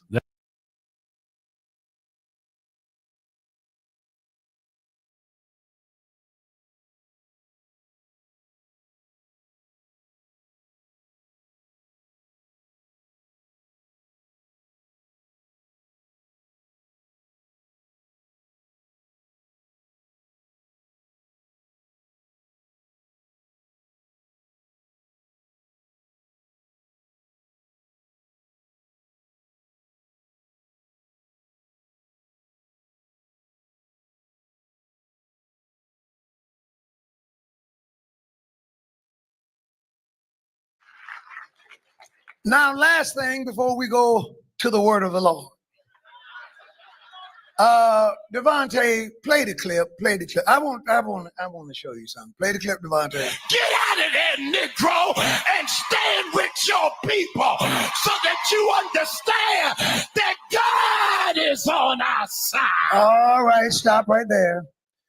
That's Jamal Bryant in Atlanta berating African Americans who went to the White House to celebrate Black History Month with the president.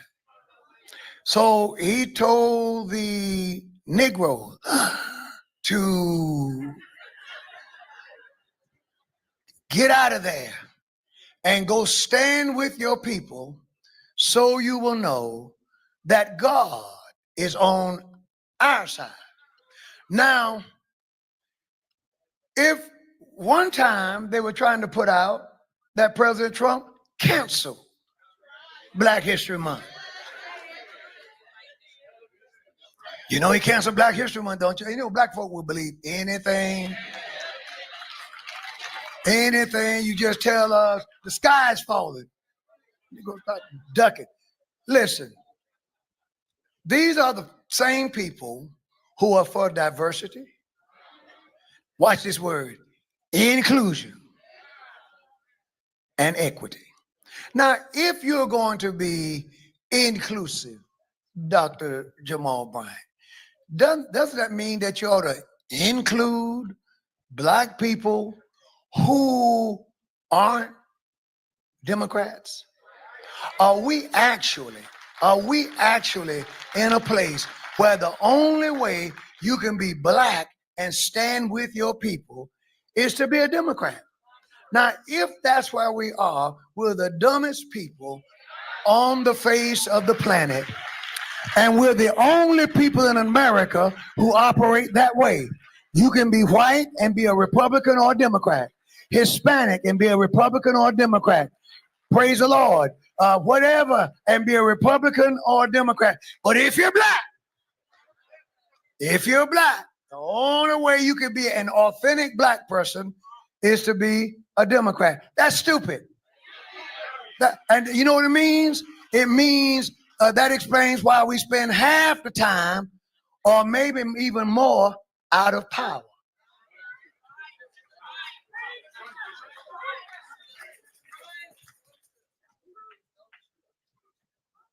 I've said for years, we need to operate politically, and I want to make this clear, in a way where both parties will compete for our vote.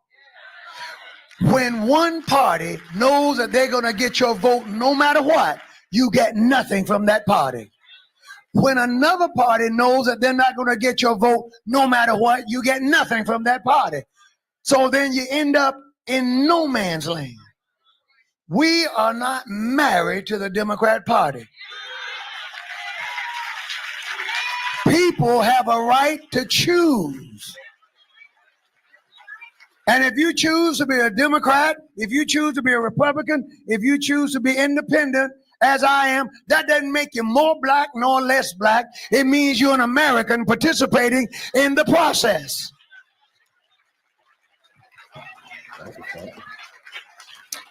I'm gonna teach, Doc. And God is on our side. Now, if we want to talk about whose side God is on, it's the Democrats who are pushing same-sex marriage. It's the Democrats who are pushing letting children get mutilated. Come on now. Little 8-year-old boys getting turned into girls. It's the Democrats who are 100% in their platform behind abortion and abortion rights up till the time of birth. If we start talking about whose side God is on, you got to dismiss most of the scripture to be a Democrat. That's a fact. Well, there are other things. What other things? They don't want this medicine. What's more important than life? That castor oil. Trump ain't no good. Yeah, but he signed an executive order to protect Christians. I tell you, any one of these, if you have any talk with any of these so-called Democrats, you just have to, and they acting like they go into any church, then you talk to them about this. And just look at the shame on their face and the hypocrisy. They just hypocrites.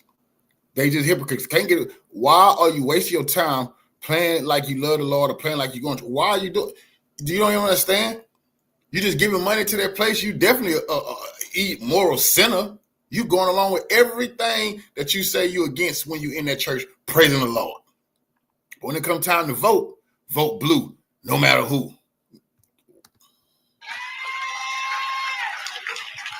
He's no good, but the polls show that Christianity now has leveled off and is going back on the rise again since he's been in office.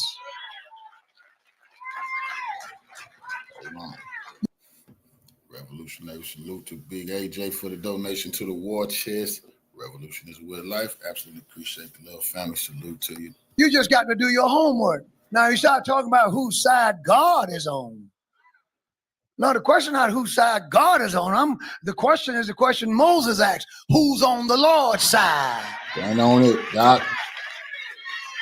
It's not whether or not God's on your side. The question is, are you on the Lord's side?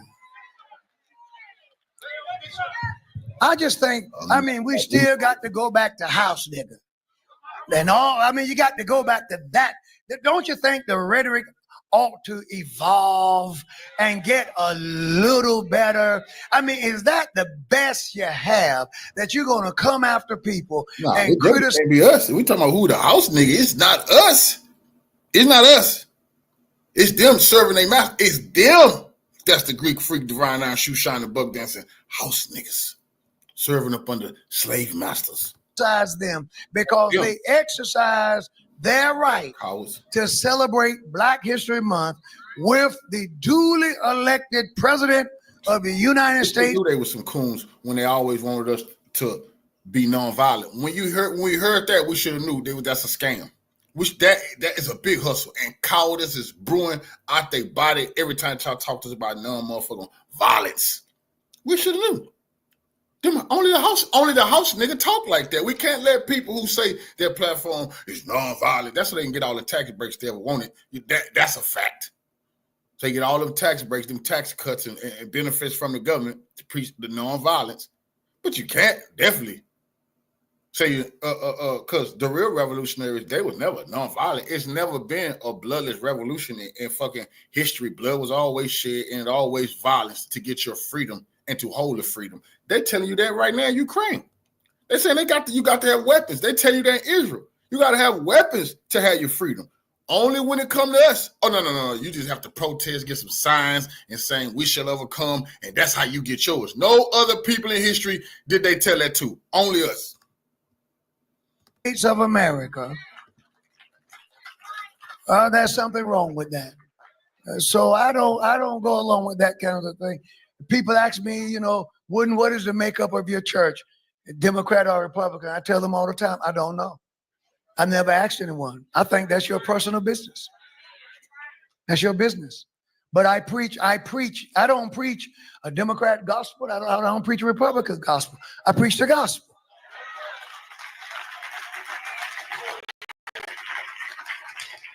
A preacher told me one time, I said, well, find something in the Republican Party's platform. And I'm gonna tell you something. It was with Barack Obama when they took that hard shift, into fusing the civil rights with the LGBTQ rights, and now saying that was human rights, and so then they took Dr. King message. They mixed it was up on Obama. Then all of the church leaders did that. You go back in church, think for yourself. Have you ever in your life heard in church that it was good to have abortions? Have you ever in your life heard that was the message? Hell no. Absolutely not. That was a thing, a shame. A lot of people have that, but that was the thing. You kept that quiet. You didn't brag about that.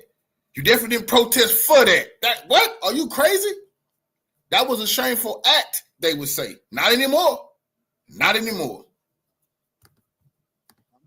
In their platform. Now, I didn't say any particular Republican. I said in their platform that is against our doctrine and scripture. Well, racism. Well, find me a statement in the platform that you could point out that's racist. Couldn't find it. So the answer that was given back to me was the whole thing, which is not an answer. And if your only argument is somebody's a millionaire or a billionaire and they're trying to do this and do that, that's not a cogent argument. And anger doesn't make your point. As your pastor, I ask you to do one thing. Just think. Just think. Use your head. Amen. I thank God for everybody that was up there celebrating Black History Month. Amen. Why not? Now, the last time I saw on television a celebration that President Biden was over, they had drag queens, homosexuals, perverts, everybody in the White House. That's a fact. They didn't say a mumbling word. They were talking about whose side God is on. Man, you better read your Bible. By the way, that's the same preacher who said that Jesus lived 85% of his life wrong. The same preacher who endorsed abortion on the same Sunday that he was christening children, and the parents brought their child up to let that child be christened by a preacher who had just endorsed abortion. That Negroes can. Silly is what silly does. And that's all I got to say about that.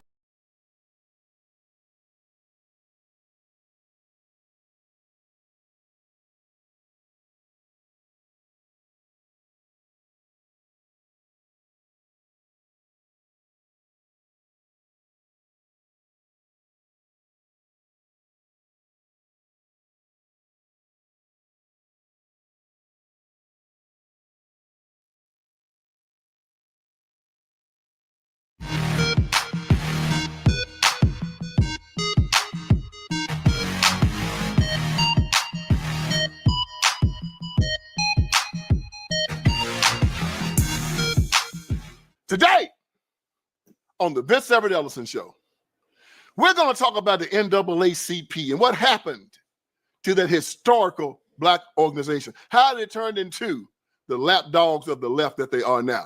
We're going to talk about today on the Vince Everett Ellison Show. All right, let's get this thing started.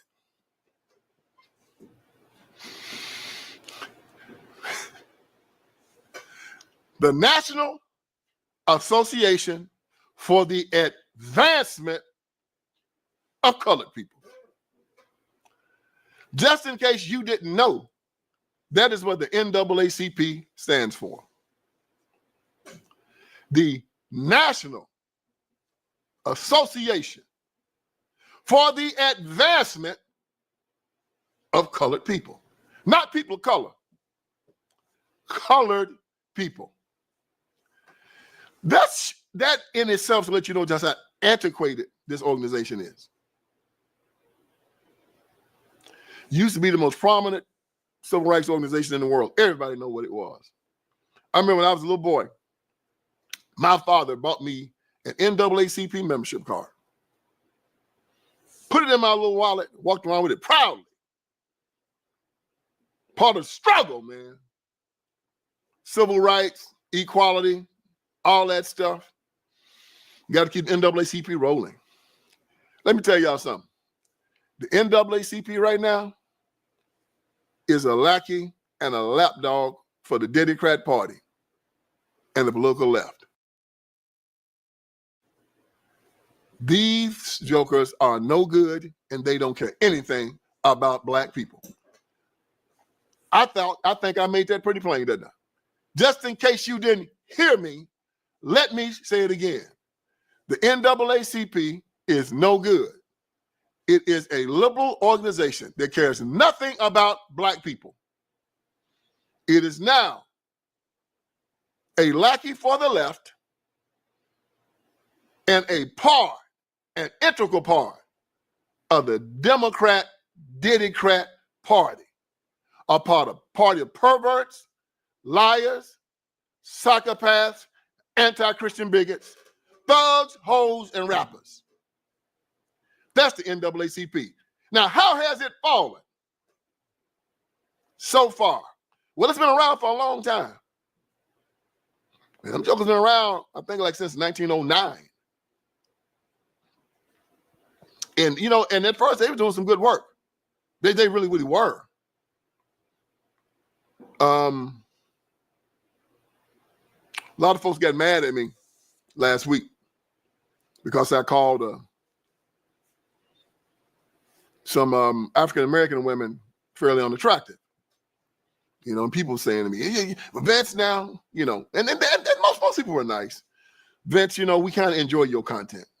And this is, you know, this is beyond you. You're better than that. You shouldn't have to talk about how people look. I understand that. But, and I'm getting to a point with NAACP here, but I think you guys probably missed a part of my podcast last week that explained why I was talking about these women and why their unattractiveness was having a visceral effect on me. It wasn't just because, you know, they were just fairly unattractive women. Is that I knew the reason behind why these women were on television. I wouldn't know these women existed if they were just on the street. Matter of fact, I wouldn't care. But see, I know the history of the Democrat Party. I know how these Democrat white folks think. I know them. I lived around them my whole life. And I used to see them make fun of black people. They'd find the most unattractive one and the most uncouth ones that they could find, and they'd parade them to make the world believe that that's who we were. Yeah. They would put Step and Fetch It. Y'all know Step and Fetch It. Yeah, fine, bro. Nothing, Judge, but I wouldn't let them chickens showing up. Just fishing. Y'all need to look him up. Just Google Step and Fetch It. Step and Fetch It was a shiftless, slack-jawed, lazy black person that Hollywood would put on TV and as a caricature for all black people. They would put black people in blackface and make them walk around looking like jigaboos. Y'all know the story, man. Quite like y'all know what I'm talking about. You know, they've taken movies like Disney Song of the South and all this kind of stuff, and they would use black people as caricatures. Yeah, mammy. They made them take the Aunt Your Mama face off of the box, and they made them take the guy off the cream of wheat box because they said that they had negative depictions of black people. So now I look on TV, and I'm supposed to see this and I call it out? So I said that having Joy Reid and Maxine Waters and Stacey Abrams and Robin Roberts and all these black women, you know, I'm saying that these are negative depictions of black people. Just like when they used to have them tap dancing, eating watermelon, and say, yes, a ball, yes, a ball, yes, a massa, yes, a massa.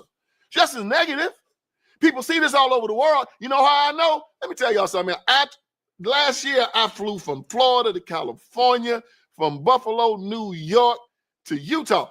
I went all over the country. And you know what? I saw a lot of the local news. You get up in the morning time, the people got their local news on. You watch it. And I'm seeing all of these beautiful people all over the country. Y'all probably see them in your areas. Just as pretty, just as, I mean, black and white. Very good at what they do. They don't use them. You know why? Because they want, these people on the left want to give a negative depiction of black people all over the world and a negative depiction of black people to themselves. So we act a certain way. That's why they keep all them hip hop jokers. Snoop Dogg selling more stuff on TV than Morgan Freeman. Smoking blunts, he a thug. Had Flavor Flav and Snoop at the Olympics. Representing black folks in America. LeBron James kneeling, talking about how much he despised America, but they had him on the Olympic team. See, I'm talking about that kind of ignorant stuff right there.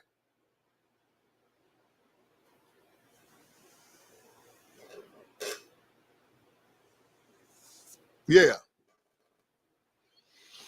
So that's why I brought up those unattractive black women in my podcast last week. It wasn't just to say that they were unattractive. I'm saying there's a rhyme and a reason behind what the Democratic Party does. And they are using these people. They're going to take the money. They're going to take the money. You're going to tell me they can find out better than Michael Strahan to put on TV? I'm not going to take the money. And I don't dislike Michael Strahan. I really don't. He's a great athlete, Super Bowl ring. But Michael Strahan got a speech impediment. Hell, he'll tell you that. Come on, man.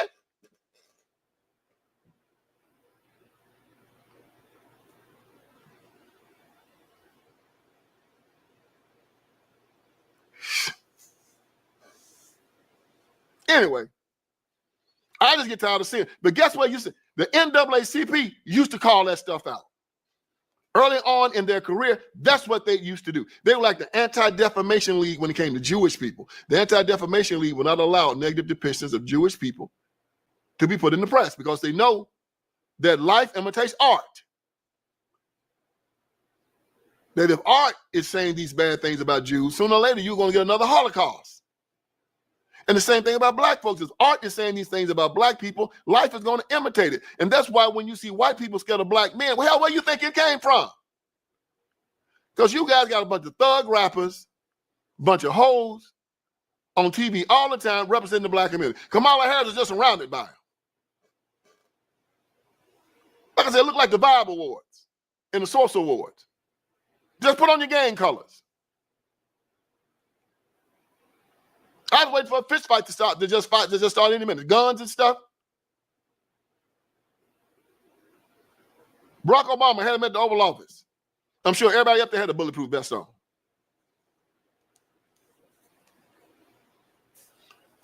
So back to the NAACP, but that's what they used to do. That's what they used to do. And then after the Civil Rights Movement, the liberals and the communists that took over the Democratic Party told them, no, we got to keep these black people where they are because the only way you can have communism and Marxism is that you got to have a whole lot of poverty.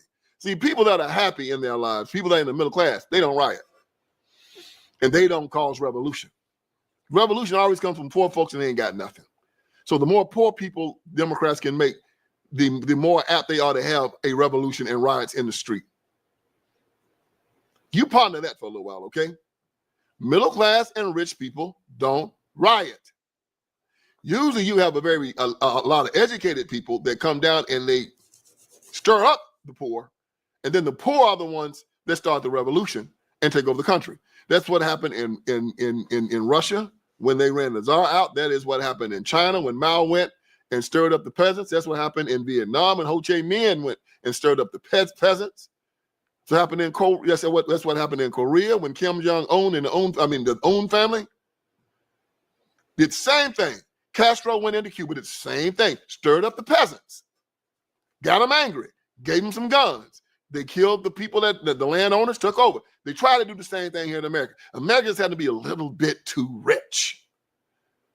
You didn't have enough angry people yet. They found a lot of them down in the black community, but it wasn't enough. So the Democratic Party's primary goal right now, and they put and they have cast NAACP as part of this, is to try to keep black people as poor as possible so they can foment some type of revolution. But boy, they're having a hard time doing it because people just ain't hungry enough in America. It's hard to start a revolution when your belly's full. Hard to start a revolution when you're sitting in the air conditioning. It's hard to start a revolution when you can go to the doctor whenever the hell you want to. It's hard to pick up a gun when you just got through eating a big dinner, you got the itis, and you want to lay down and go to sleep. That's the problem the Democrat Party is having. But the NAACP is trying to help the Democrats keep black people poor and ignorant. But let me tell you how they started. It was interesting how they started. They started in a place called, they call it the Niagara Movement. I'm going to read to you what they say on the Nickelodeon, not Nickelodeon, well, Wikipedia page, Nickelodeon. Wikipedia page, Nickelodeon. It says the Pan-American Exposition of 1901 in Buffalo, New York, featured many American innovations and achievements, but also included a disparaging caricature of slave life in the South. as well as a depiction of life in Africa called Old Plantation and Darkest Africa, respectively. A local African-American woman, her name was Mary Talbot of Ohio, was appalled by the exhibition, by this exhibit. As a similar one in Paris highlighted Black achievements, she informed W.B. Du Bois of the situation, and a coalition began to form. So they started out because they were in Buffalo, New York, in an exposition, and they saw that this exposition was doing what the Democratic Party and white liberals are doing right now. Show disparaging depictions of Black people. Now, the NAACP Image Awards gives awards for disparaging depictions of Black people. They gave one to Jay-Z. You can't get no more disparaging than that Negro. He's a pornographer. They gave one to Dwayne Wade and his wife because they allowed their child to become transgender. I'm sure if I look down further enough, they show gave one to P. Diddy. P. Diddy probably got about 15, 20 of them, all I know. I don't know for sure, but I can almost be pretty sure that P. Diddy got an NAACP Image Award. I'm sure they've given an NAACP Image Award to every derelict, to every thug, to every hoe out there in the music industry. But as you see, it started with a Black woman at the exposition in Buffalo, noticing disparaging depictions of Black people. And she called W.B. Du Bois. And they said, we got to put a stop to this. Well, they're not putting a stop to it anymore. NAACP decided the best thing to do for Black folks was integrate them with the Ku Klux Klan down south. Why is that stupid? So you get Brown versus Board of Education. And Thurgood Marshall does this case. And it was about the schools being separate but not equal. They're supposed to be separate but equal. At the end of the day, the Supreme Court ruled that even though all of the schools down south had proven that they had become equalized, that's right. Brown versus Board of Education says that the schools had become equalized. If y'all don't believe me, read it for yourself. Read it in my book, The Iron Triangle. I'll talk about the whole thing. Get my book, The Iron Triangle. It shows, it proves that the schools had been equalized in 1956. And then the NAACP said, we want integration. And Dr. Kenneth Clark had proved that Black people felt inferior to white folks. And Thurgood Marshall and them argued, and the NAACP argued, that the reason why we felt inferior was because we was been separated from white folks. Now, if that was the fact, why didn't white folks feel inferior to us? Because they were separated from us too. No, the reason we felt inferior was because our Black preachers, our Black politicians, and our Black civil rights workers and our parents told us we were inferior. Oh, Black people felt inferior. Hell, they still do. Especially if you're a Black Democrat who says openly every day, I feel inferior. I ain't free. I need reparation. I need DEI. And as I said before, to every Black person that says that they support and need DEI, I agree with you. Your ignorant Black behind need a government program to help you. I don't need it. I don't need it. Now, you say you need it. I believe that you are inferior to white people and you need a government program to help you compete with white folks in America. You ignorant savage, you need the help of government. You need to get them to help you rig the game because you cannot compete. You've admitted to that. I believe it. You say you're not free. I agree with you. You are a slave. I'm not. I am a free man. I function in my freedom. I have declared my freedom just like the founding fathers did. Government then set me free.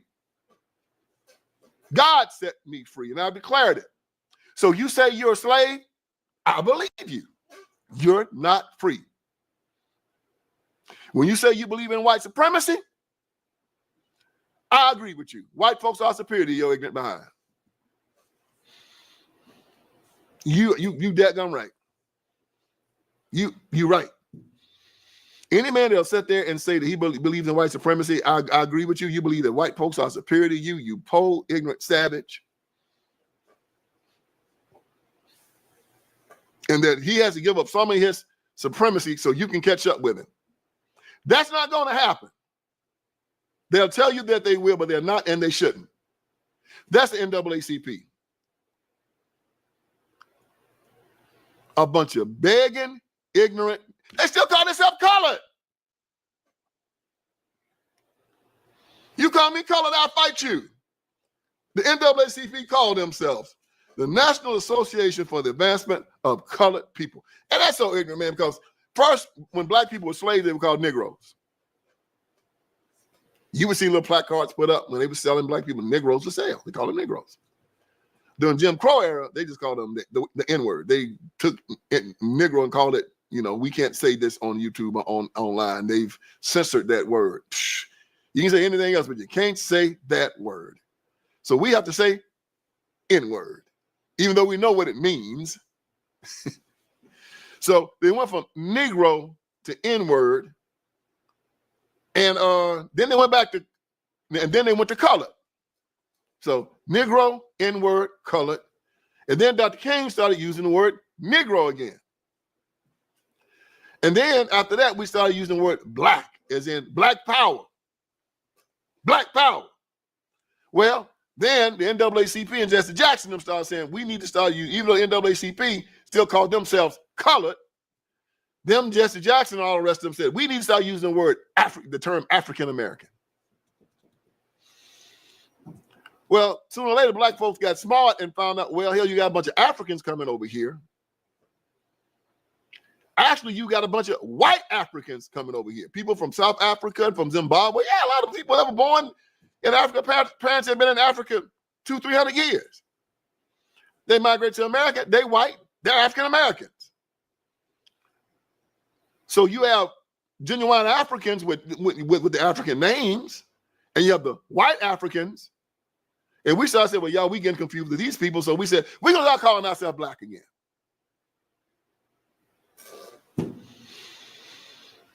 So then we started getting hooked up with the people from the Caribbean who was also descendants of slaves. And we said, foiled again. So now they got this new phrase. I don't know if y'all have heard it. It's called FBAs. It's called Foundational Black Americans. Maybe that'll seal the deal finally. Instead of us just calling ourselves Americans like I do, say the hell with all that. I'm an American. So the NAACP is in a quandary because they still call themselves colored. But at the end of the day, the NAACP, y'all, they are a bunch of elitist, communist Marxists who are against school choice. All right. Knowing that even up in Baltimore, where they are headquartered, that Baltimore spends over $20,000 a child. And the majority of the children, the vast majority of the children up there are not fluent in math, reading, or science. They know it. They don't care. That's what they want. Their goal is to keep black people poor. Now they've jumped, and they've succeeded pretty good at that. So now they decided to franchise out what they do. Now this is what they do, y'all. The NAACP is now part of the Rainbow Mafia. Their primary job now is to also go and help the LGBTQ community. So also they're part of the Democrat Party. They for abortion up to the 9th month. Yeah, NAACP supports that. They're against school choice. They're for open borders. They probably involved in the climate change thing also. They want to bring all these illegals over here. What kind of sense that make? Black people been fighting in this country for 400 years to try to get their part of it. Been discriminated against, having a hard time making it. And you're going to bring in 30 million illegals and put them into the black community and put them into black schools and put them in a position where they, as Trump said, where they're competing for black jobs. But the NAACP got to do what the massa and you know what? Here's the thing. they still keep their, from what I heard, I don't know this to be true, but this is what I heard. Malcolm X talked about it a lot. They keep the people that contribute to them secret. That's what Malcolm X said. I haven't seen anything that's different from that. If that's true, I will be corrected. But they still want to keep it separate because they know that most of their money comes from white liberals. The NAACP was set up by mostly white people.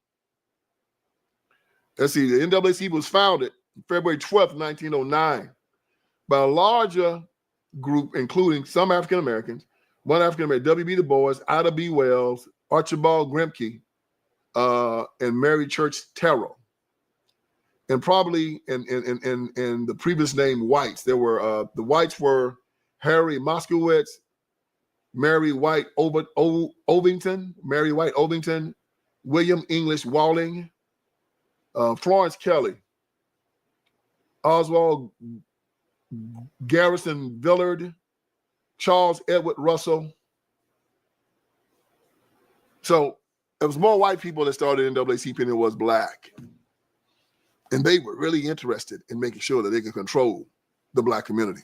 And they do. They do. Done a very good job of it. But you know what, though? The people are breaking away. This is not the same NAACP that started, 120 years ago, because this very intelligent black woman was in Buffalo, New York, and saw that they had disparaging depictions of black people in Africa. And she said, we should have this corrected. We should not allow these people to depict us in the media and in arts in this way. And the NAACP came about, and they really stopped a lot of it. For the first, I remember they picketed Gone with the Wind when it debuted in Atlanta, Georgia, back in the 1930s. They were upset because of the depictions of the slaves as being happy, of how Mammy, the house slave, and Hoke and the rest of them were acting toward the white folks. That there was no depiction of black people in Gone with the Wind ever being upset by being slaves or ever being resistant to slavery. So the NAACP posed a protest, saying this is not true. This wasn't balanced, which was correct. Some black people enjoyed being enslaved, other black people did not. That's just a fact. So the NAACP picketed. I've said that it's not the job of the church, or it's not in the purview of the church to picket and boycott. That's the job of organizations like the NAACP. I agree. So when we see pastors out there, protesting and picketing and boycotting, no. If you want to do that, join the NAACP, join the SELC, join CORE, join join Black Lives Matter. That's what they do.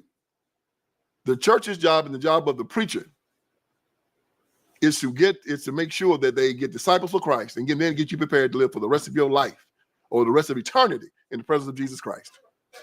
That's it. Disciples for Christ, and then make sure that that get you prepared to live for eternity in the presence of Jesus Christ. You shouldn't have any time to be out there picketing Target or Costco or McDonald's. That's the greatest calling you could ever have, to bring a person to Christ. Well, not these guys. They want to be on television. They want to be leading a march. They want to be around and hobnobbing with no good, sorry politicians. You know why? Because they ain't called. They're liars. They're hypocrites and they're apostates. Almost every NAACP chapter got a black pastor that's ahead of it. Pastor John Smith, pastor so-and-so Baptist Church, and he's also the president of the NAACP chapter here in the community. He's standing up there. If he was doing his job as pastor, he wouldn't have time to be the president of the NAACP.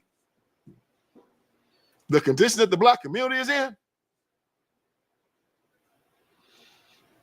That's the equivalent of your house burning down. And you say, I'm gonna go to the club, I'm gonna go to the strip club and dance a little bit tonight. They say, man, I see your house is on fire. Strip club calling me, man. Strip club calling me. That's black pastors now. Black communities on fire. Jokers dying, fighting. We beyond our rate of replacement, aborting our babies. Schools are no that gum good. Hey, but you got a time to lead a protest against Target.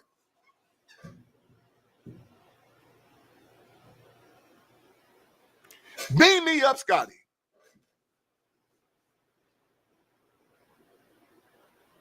House just burning up. Everybody see the house burning up. Everybody trying to put the fire out, and you get in the car and say, yeah, man, I'm going to the club. That's the black preacher. Black community on fire. Yeah, I got to go lead this boycott against Target, man. I'll see y'all when I get back. And the NAACP is right with it because all of these black preachers, I can guarantee you,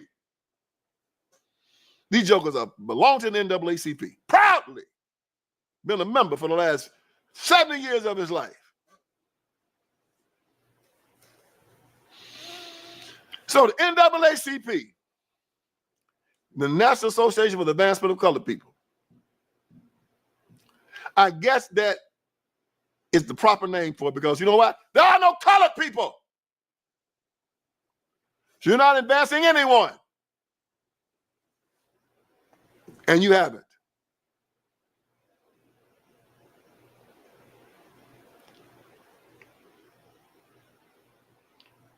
This is so sad. You know, we need to have a funeral for the NAACP. Just put them out their misery.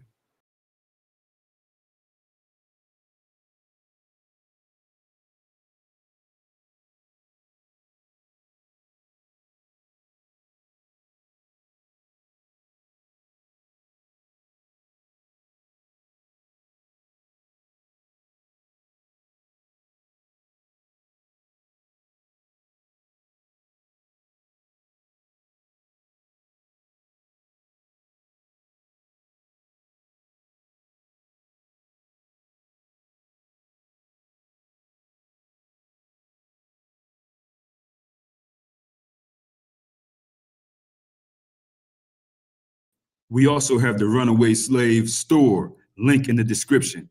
Go grab yourself a souvenir or something like that. Let's cook. Okay, people, some crazy stuff. Now we have black people in America who are actually trying to be part of something, getting dragged into things as usual again.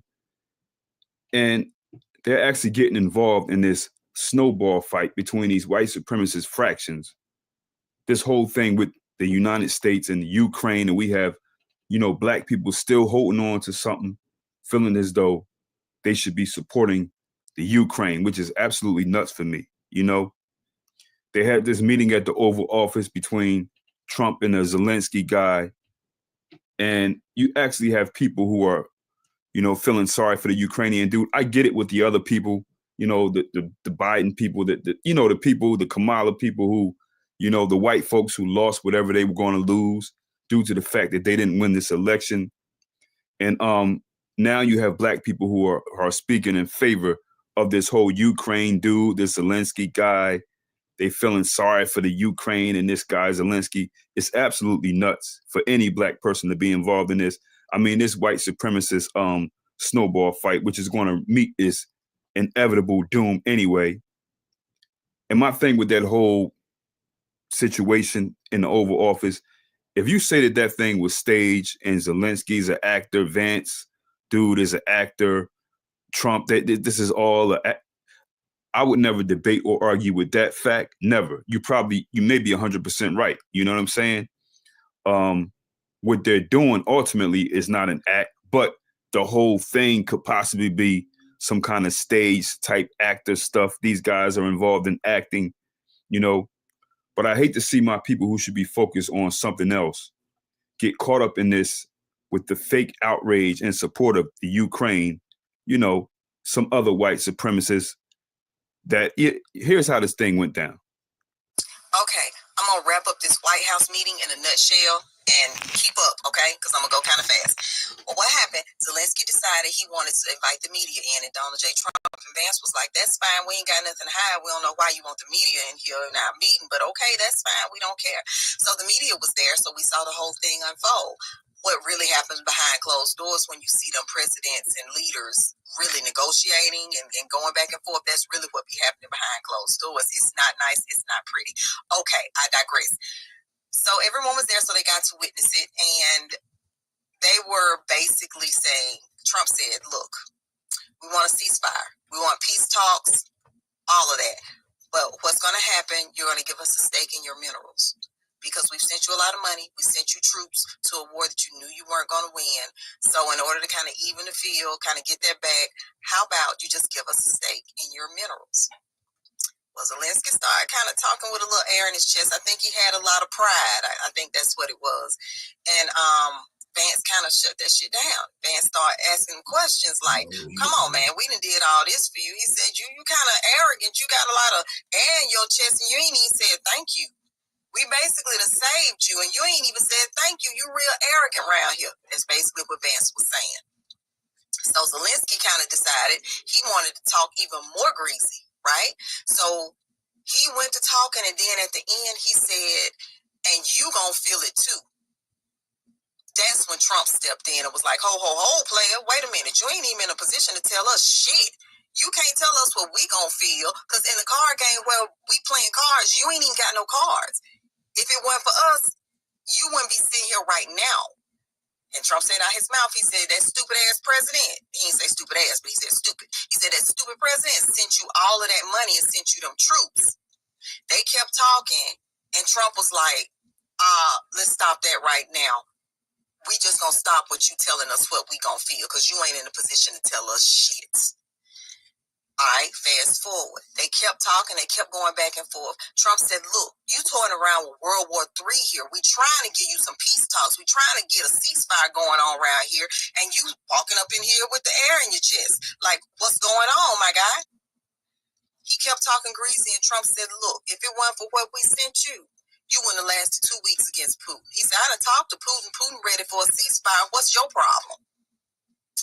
When he said you wouldn't last 2 weeks against Putin, he gonna double down. Zelensky gonna double down and say, Putin said we wouldn't last 3 days. Donald Trump shot back and said you wouldn't even last it that long. At the end of it all, because he had so much air in his chest and so arrogant, Donald Trump said, all right, you can leave, player, but don't call us back until you're ready for a ceasefire or talk some peace or do some negotiating, because this what you're doing. He said you're not going to last, and you're probably going to start World War III. So get your head right, player, and come back and holler at us. Okay, people, a big show, a big show right there. Of course, the inevitable doom is going to happen. All tyrannical empires since the beginning of time have always crumbled. That's just going to happen. Now, besides that being a big show or whatever people may see it as, how can any black person in America start to bark about how this is a bad look and they feel sorry for this Ukrainian dude? You know what I'm saying? This Zelensky guy, jumping on these other people's motivations and talking points or whatever. It's absolutely wild how many of our people are swayed to just get sucked into things that have absolutely nothing to do with them. This guy Zelensky is a white supremacist as well, global white supremacist. He's a white man. He's wearing high heels. He harbors white supremacist Nazi groups in his country. He treats black people. They have a history of treating black people horribly. Continue to leave Ukraine by the thousands as this war rages on. We have some new video to show you. This is from a train station. This is in Poland. It's a hub now for people trying to get out of Ukraine.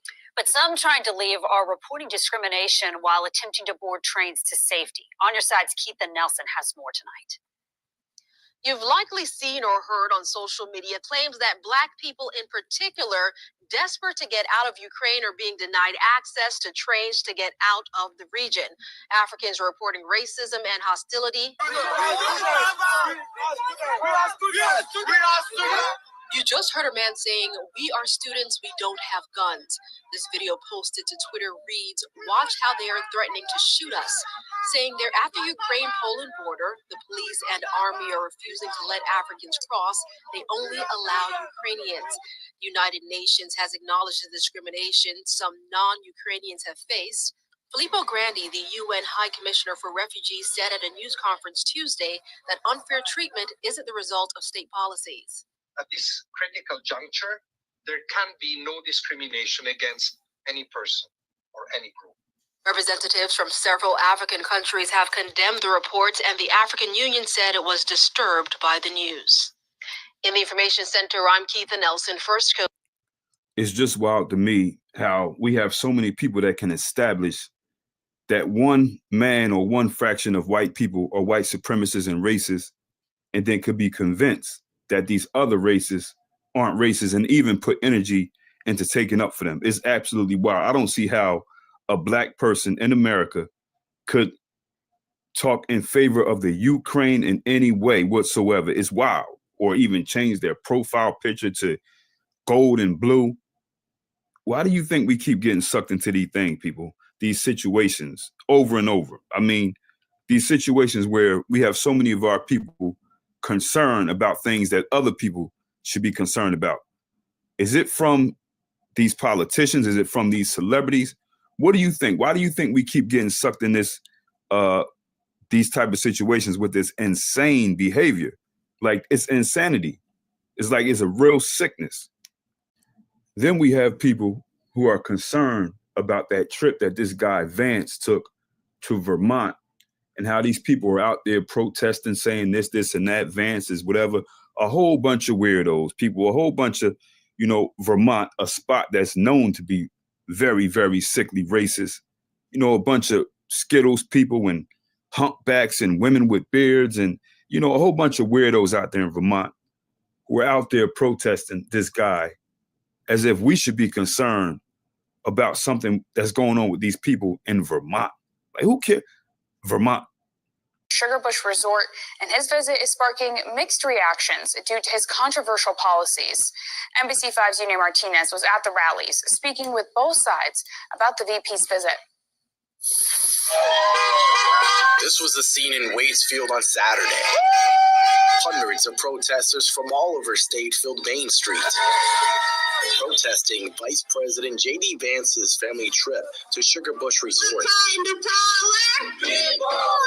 Every human being has a right. Maria Reyes, who moved to the U.S. from the Dominican Republic in search of better opportunities, says the decisions made by under the Trump administration could jeopardize everything her family has worked for. I just feel like we're taking like a million steps back. America is supposed to represent opportunity, de salir de un país que uno cree que uno no puede ingresar, no puede salir de la violencia. Her frustration resonates with many in the crowd as signs and chants fill the air calling for change.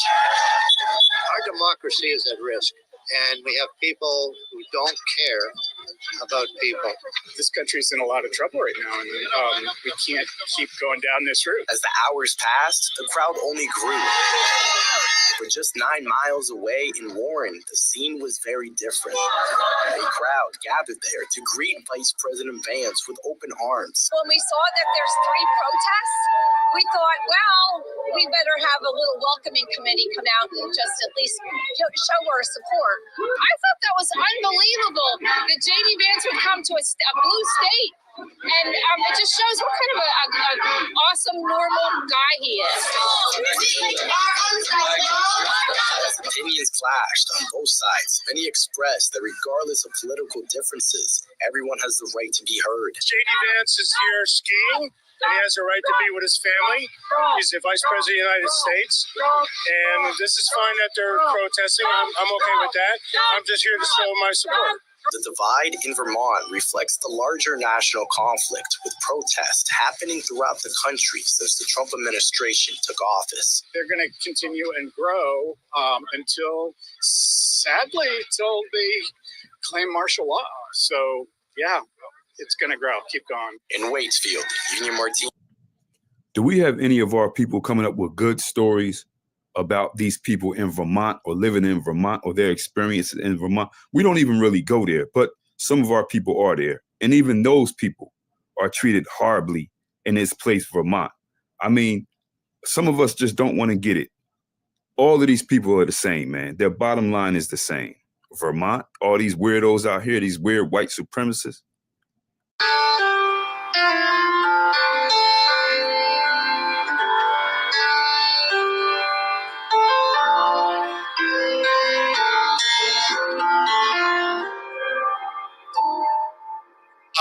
My son and I were coming from Winooski, where I lived. He needed a ride into town, and I dropped him off at his apartment right across the bridge from Winooski, and I pulled in around 10 o'clock at night. It was Halloween Eve, and dropped him off. He wanted to go in his apartment, get a couple things, and came back out. Meanwhile, a police cruiser from Burlington was making its rounds, and our eyes met. And then he turned around and came back, and our eyes met. And then my son came out, and he hopped in the car, and then we drove over across Colchester Ave and up Riverside. And as soon as we crossed into Riverside, I saw the cruiser following me into town. And being black, I'm very aware when I'm around police. And my lights were working. I'm doing 25 miles an hour. There's no reason to stop me. And we got this far into Burlington where he wanted to get dropped off right down the street, and the blue lights come on. So I pull over, and the officer comes over. I hand him my paper. And there was another officer on the curb with a flashlight just shining inside the car, obviously looking for who knows what. And the officer explained, well, we're looking for two suspicious black people driving a black Honda. Well, I was driving a black Saab. So what's the story? And my son's getting agitated. And because this happened many times before. And he starts raising his voice. And I told him, close the window and shut your mouth, because this is how a police stop turns into disorderly conduct. What is happening is that black and brown bodies are much more heavily surveilled and monitored by the police than are white bodies. A national problem, but clearly existing here in Vermont. Many people think that racism and racial inequality is not an issue in Vermont. I now completed a study that has roughly 500,000 traffic stops. So, for example, we found that black drivers in Rutland are more than 6 times as likely to be searched by the police as a white driver, and they are less likely to have contraband. The real challenge, I think, for Vermonters is to understand that we too have this same social disease of racial stereotyping. But I think it's also important to recognize the profoundly negative impact on people's lives of being stopped and searched by the police, the humiliation that they feel, the fear of the police, which impedes the police from doing good policing.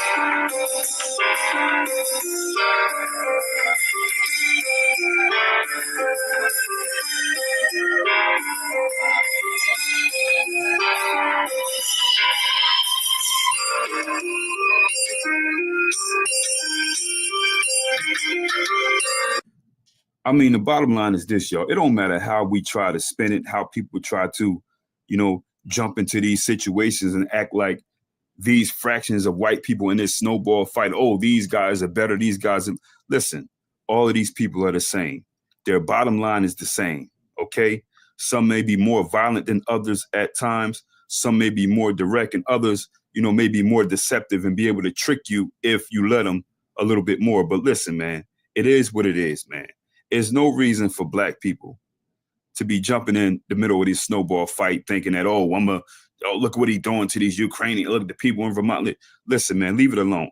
I know a lot of our people are still upset. Their feelings are still hurt due to the whole situation with Kamala Harris, losing that election, and the energy that came behind that from these shine bone politicians, these buck dancing celebrities and bellhops.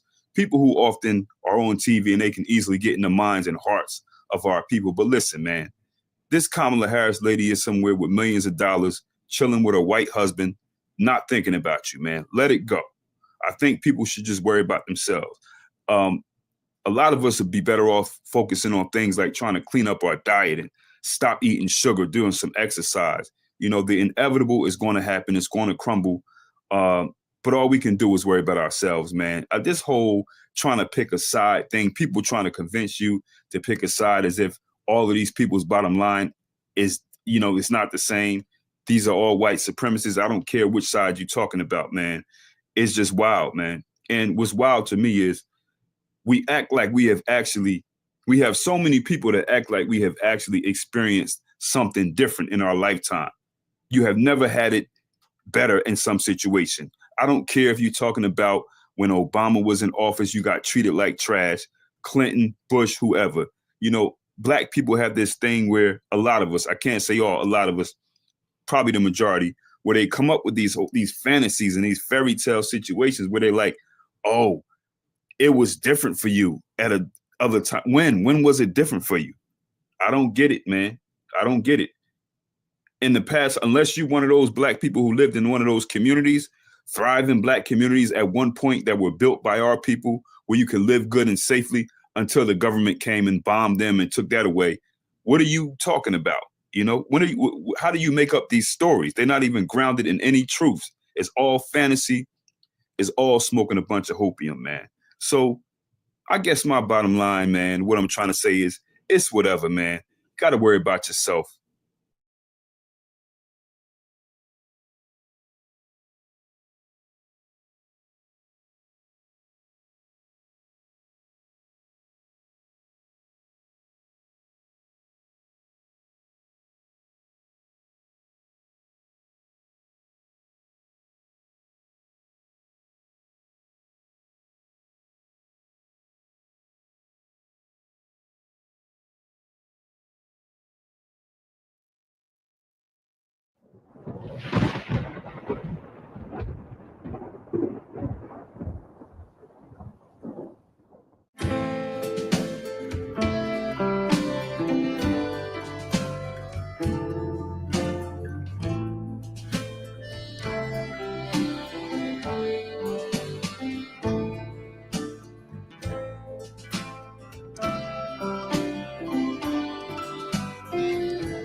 Militant European globalists are concerned about the rapprochement between the United States and Russia, and the ongoing process of improving relations between Washington and Moscow. Currently, everything that is happening indicates that the Trump administration and Putin's entourage are preparing a meeting between the two presidents. Many experts are already calling this upcoming meeting a historic one. Against this backdrop, European leaders are pulling their hair out and doing everything to ensure that this meeting between the two world leaders does not take place. There is no doubt that at this meeting, Donald Trump and Vladimir Putin will sign very important documents that will fundamentally change the face of the whole world. At this long-awaited historic meeting, the United States and Russia will sign a non-aggression pact between the two countries and discuss the principle of containing Britain and other European nations to prevent the outbreak of a new global war.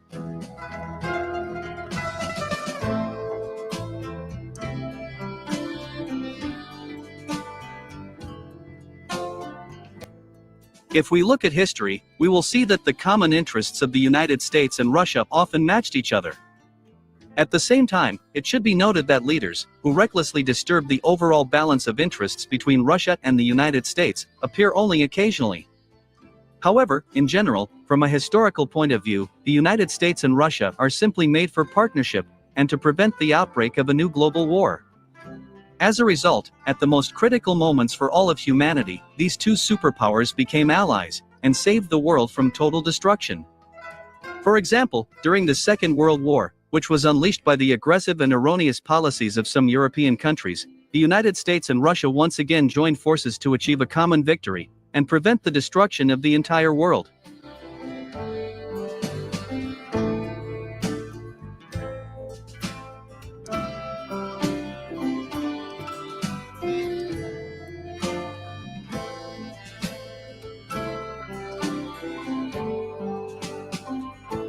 When it came to fighting Hitler, the national interests of Moscow and Washington not only completely coincided, but were also absolutely identical. That is why, after the end of the war, it was the United States and Russia who, as victors in the conflict, divided Germany and the rest of Europe into two. It was at this moment, standing over the ruins of the Reichstag, that Georgy Zhukov uttered his famous phrase, "Europe will never forgive Russia for its victory over fascism."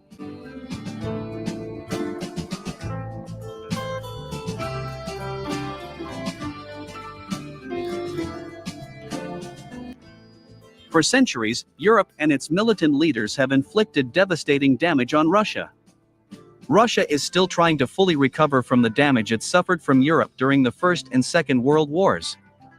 By its actions, Europe also had a negative impact on the United States, constantly dragging Washington into bloody world wars. And now, in the 21st century, history is repeating itself again. A few hours ago, speaking in the House of Commons, British Prime Minister Keir Starmer officially announced that British troops, and troops from other European countries, including France, would certainly be deployed in Ukraine. Moreover, according to him, NATO countries will also close the airspace above Ukraine. At the same time, he noted that Britain, France, and other European countries would do all this only after the United States officially agreed to support Europe's actions in Ukraine. Thus, we see that Europe is once again seeking to drag the United States into a bloody conflict, thousands of kilometers away from Washington.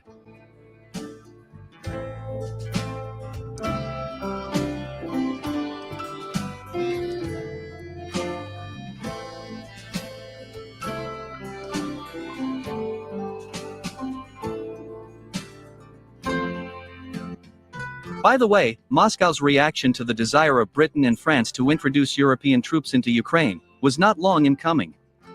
In particular, the permanent representative of the Russian Federation to the international organizations in Vienna, Mikhail Ulyanov, officially stated that Moscow would never allow European troops to be present on the territory of Ukraine, even as peacekeepers. According to him, if Europe dares to unilaterally send its troops into the territory of Ukraine, it will be a real escalation of the conflict. In this regard, Russia reserves the right to destroy all foreign troops on the territory of Ukraine, as well as all decision-making centers in European countries.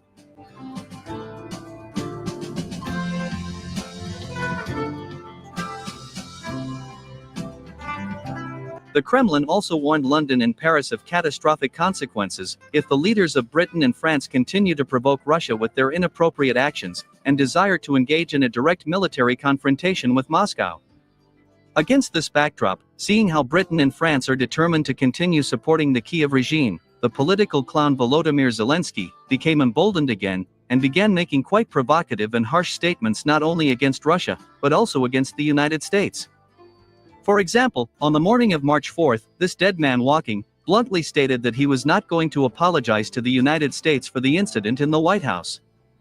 According to him, his arrival at the White House was already a sign of respect for Washington. Moreover, this political clown also added that Kiev would not sign a peace treaty with Russia if the United States forced Ukraine to give up Crimea and Donbass. We will not agree to a ceasefire in return for the loss of territories. We will continue to fight to the end, Volodymyr Zelensky said. Thus, this political clown once again confirmed that any negotiations with Kiev are meaningless, and that the only option for Russia is the complete and unconditional surrender of Ukraine, which can only be achieved on the battlefield.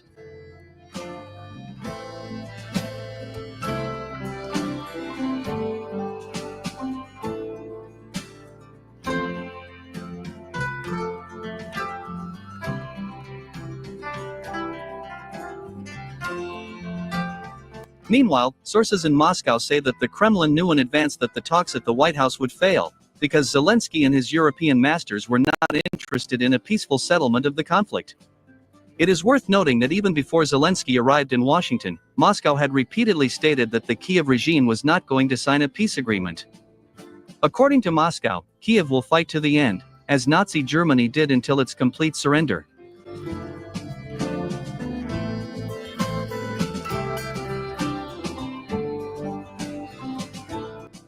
On the other hand, Moscow is completely satisfied with this scenario, as it frees Russia's hands, as a result of which Russian troops can take control of the entire eastern and central parts of Ukraine. Numerous sources in the Kremlin have confirmed that Vladimir Putin has already ordered the liberation of Chernihiv, Sumy, Kharkiv, Dnipropetrovsk, Nikolaev, and Odessa regions. Moreover, it is reported that amid this order, Russia has also put on full alert the world's most powerful hypersonic ballistic missile Orshnik.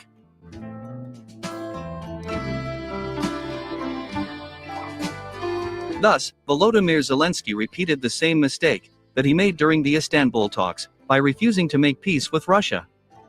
As a result, Ukraine lost much more territories and more than 1 million soldiers. And now, in 2025, everything indicates that Kiev will lose not only the entire eastern and central parts of Ukraine, but also its own statehood.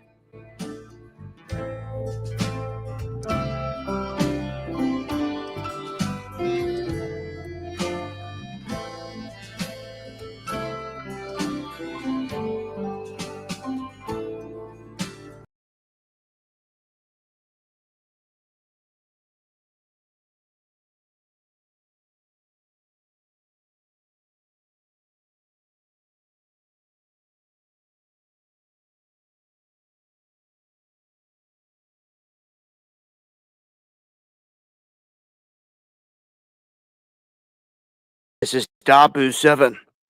We have China making some pretty bold statements here, threatening America with any type of war, saying that it will fight to the end as these Trump tariffs come into effect. Trump added like an extra 10% on the tariffs directed toward China.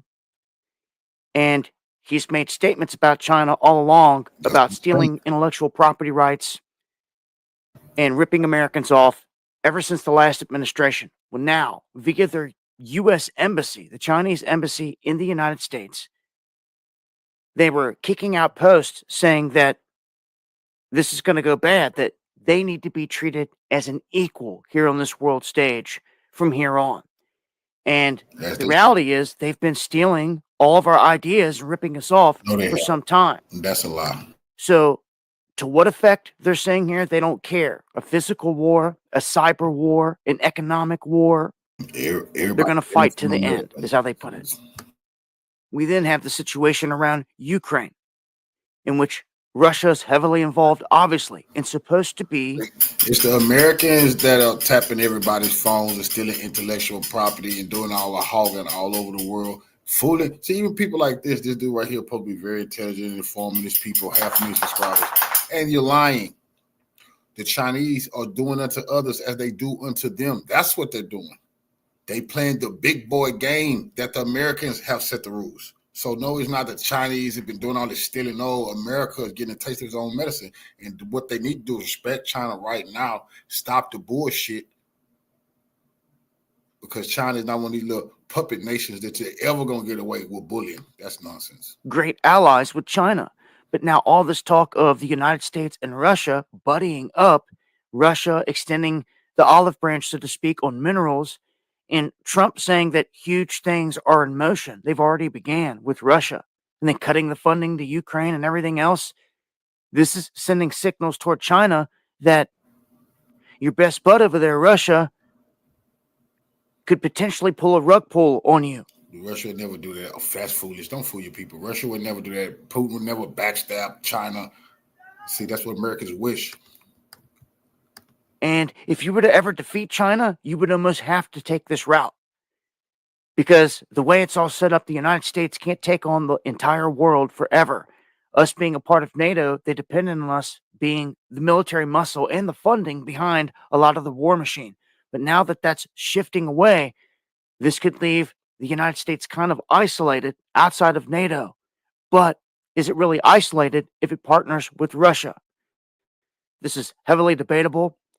Even Grok on Elon Musk's own site states that there is a 70 to like 80% chance that Donald Trump is a Russian asset and influenced by them.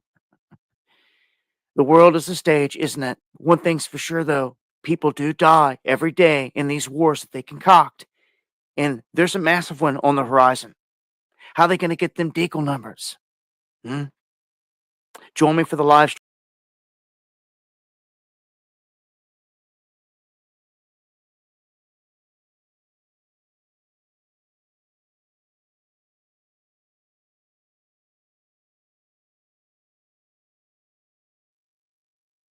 U.S. intelligence leaders say China poses the most consequential threat to the nation's national security.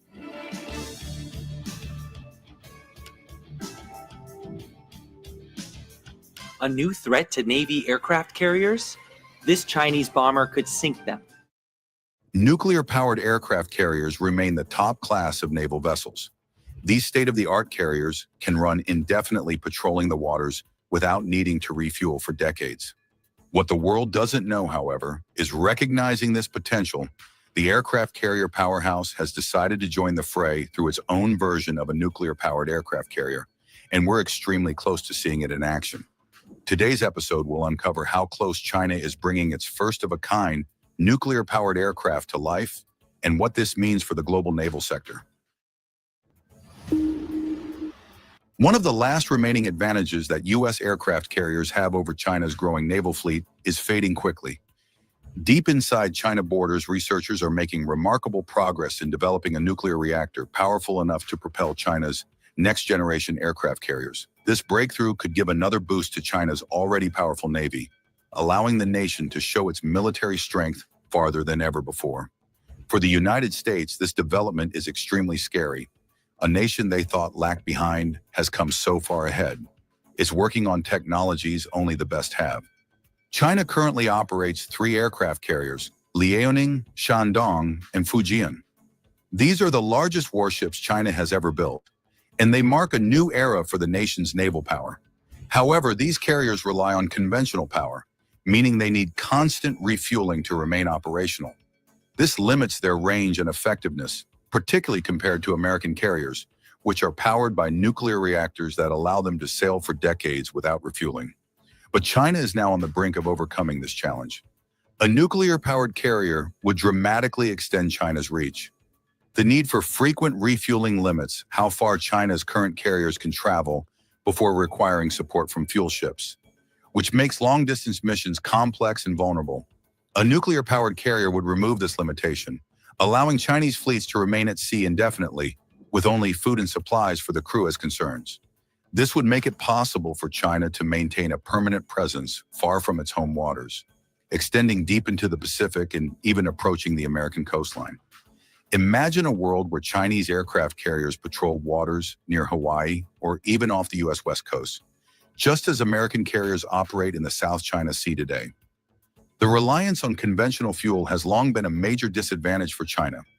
Aircraft carriers burn through an enormous amount of fuel daily, requiring constant resupply missions that expose vulnerabilities.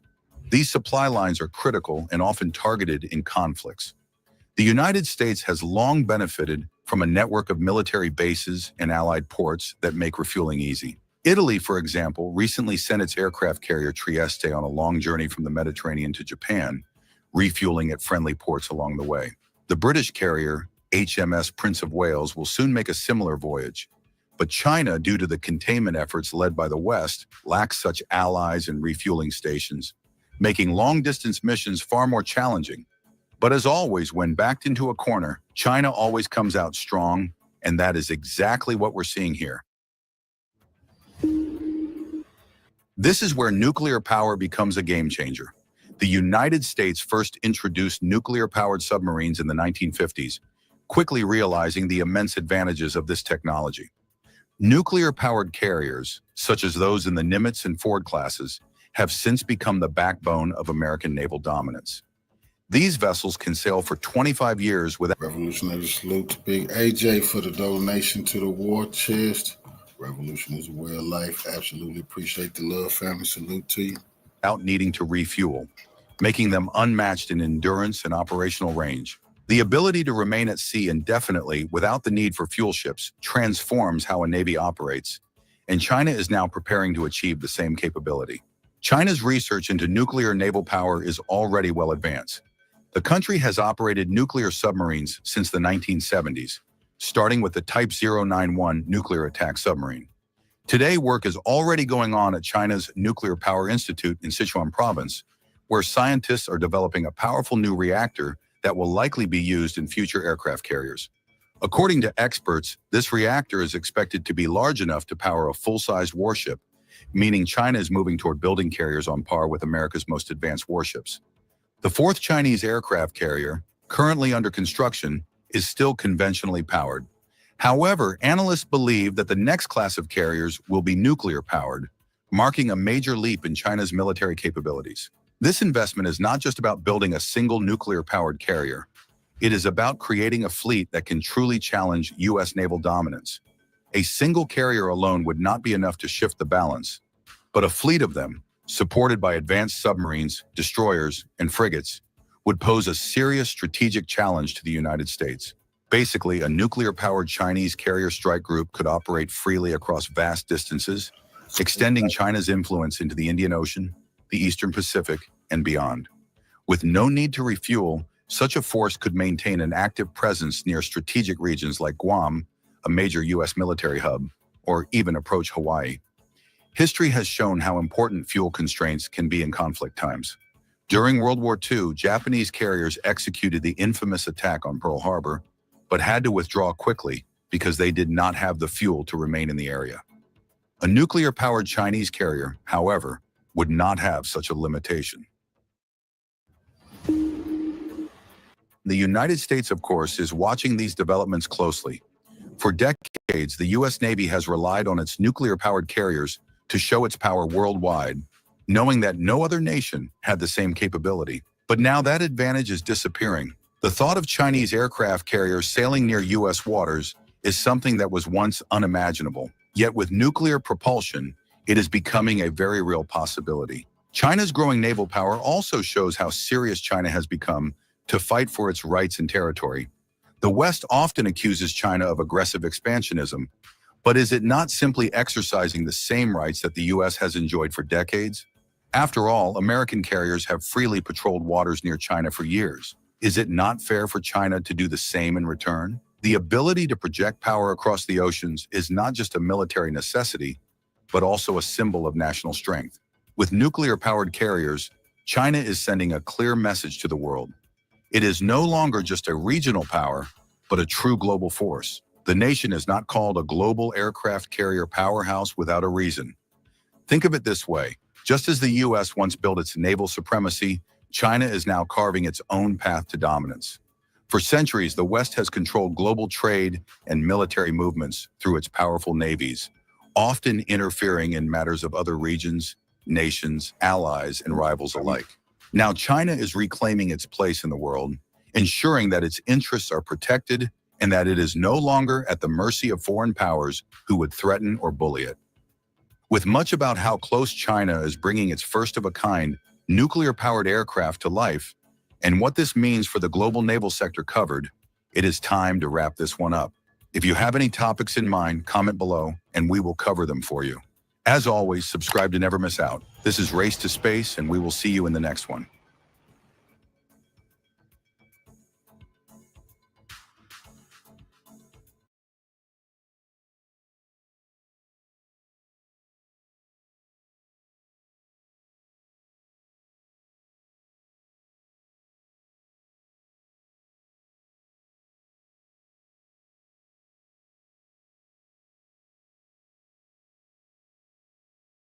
Understand U.S. foreign policy, it will get you a long way if you realize that the main goal of the U.S. government is to weaken China. This is the stated policy of not just Republicans and the Trump administration, but also Democrats. What unites them is that they see China as the biggest threat to U.S. global dominance, and so much of U.S. foreign policy is aimed at trying to weaken China. However, that's not the only goal. Another major mission of U.S. foreign policy is to expand business opportunities for large U.S. corporations, allowing them to get access to more markets abroad. The U.S. government has also been dedicated to protecting especially big tech companies in Silicon Valley from foreign competition by sabotaging or imposing sanctions or tariffs on foreign competitors, especially when those competitors happen to be Chinese companies. And the U.S. government has gone out of its way to help U.S. companies buy foreign assets. And a great example of all of this is what the U.S. government has been doing with the Panama Canal. It brings together both the China element, the anti-China element, and it brings together the U.S. government's commitment to expanding business opportunities for large U.S. corporations, and especially big financial firms on Wall Street. And the latest news, as of March, is that the Trump administration helped the world's largest asset manager, BlackRock, buy ports on both sides of the Panama Canal. And as the Associated Press put it, this essentially puts the Panama Canal under U.S. control. In fact, Trump delivered a speech to Congress on the 4th of March in which he boasted that he is reclaiming the Panama Canal. And he announced that a large American company had bought the ports around the canal. To further enhance our national security, my administration will be reclaiming the Panama Canal, and we've already started doing it. Just today, a large American company announced they are buying both ports around the Panama Canal and lots of other things having to do with the Panama Canal and a couple of other canals. Now, Trump intentionally did not name what that company is, but it's BlackRock, one of the most powerful corporations on earth. BlackRock has $11.6 trillion in assets under management. It invests the wealth of oligarchs and the elites, not only in the US, but around the world, and it buys up assets around the world. And BlackRock is so powerful and it controls so many assets that BlackRock itself is more powerful than many countries on earth. And this case is the perfect example of exactly what I was emphasizing, that U.S. foreign policy fundamentally aims at weakening China and then expanding business opportunities for U.S. corporations, especially on Wall Street. So for this analysis today, I'm going to start with China, and then later I'll talk about Wall Street. The Trump administration has made it clear as day that it considers China to be the so-called biggest threat to the United States. To oversee foreign policy as Secretary of State, Trump appointed the hardline neoconservative war hawk Marco Rubio, and in his Senate confirmation hearing in January, he said China is much more of a so-called threat than the Soviet Union was during the original Cold War. And Rubio argued that in the future, the history of the 21st century will be entirely dominated by Washington's new Cold War against China. The Communist Party of China leads the PRC, is the most potent and dangerous near-peer adversary this nation has ever confronted. They have elements that the Soviet Union never possessed. They are a technological adversary and competitor, an industrial competitor, an economic competitor, a geopolitical competitor, a scientific competitor now, in every realm. It's an extraordinary challenge. It's one that I believe will define the 21st century. When they write the book about the 21st century, there's going to be some chapters in there about Putin. There's going to be some chapters in there about some of these other places. But the bulk of that book about the 21st century will be not just about China, but about the relationship between China and the United States and what direction it went. This is the same position that was argued by Donald Trump's CIA director, John Ratcliffe. During Trump's first term, Ratcliffe was Trump's director of national intelligence. Now he's CIA director. And he referred to China as the national security threat number one in an article in the Wall Street Journal. And the Wall Street Journal also used some of the same Cold War rhetoric, saying you can never, ever trust the communists. So, of course, they're talking about China today. It sounds exactly like the same rhetoric we heard during the original Cold War against the Soviet Union. Here we are once again in a new Cold War. We heard the same message in the Senate confirmation hearing for Trump's CIA director, John Ratcliffe, in January. He said that China is the greatest so-called threat to the U.S., and he vowed that the CIA will be massively expanding its operations to try to weaken China. But much more has to be done because our adversaries, and one in particular that I will discuss now, understand that the nation who wins the race of emerging technologies of today will dominate the world of tomorrow. Which brings me to the need for the CIA to continue and increase in intensity the focus on the threats posed by China and its ruling Chinese Communist Party. As DNI, I dramatically increased the intelligence community's resources devoted to China. I openly warned the American people that from my unique vantage point as an official who saw more intelligence than anyone else, I assessed that China was far and away our top national security threat. President Trump has been an incredible leader on this issue, and it is encouraging that a bipartisan consensus has emerged in recent years. Of course, we know that the CIA has meddled in countries around the world, organizing coups, overthrowing foreign governments. So when the CIA director says that China is a so-called threat, what he's really doing is he's threatening China. It's a very clear message. And we've also heard this very aggressive anti-China rhetoric from Donald Trump himself. In fact, during his inauguration speech, Trump falsely claimed that China is controlling the Panama Canal, and he vowed that the U.S. will take it over. And above all, China is operating the Panama Canal, and we didn't give it to China. We gave it to Panama, and we're taking it back. Trump said that on the 20th of January, and just a month and a half later, BlackRock, the world's largest asset manager, announced that it had come to an agreement to buy ports on both sides of the Panama Canal. The way the Associated Press reported this is, quote, BlackRock strikes deal to bring ports on both sides of Panama Canal under American control, end quote.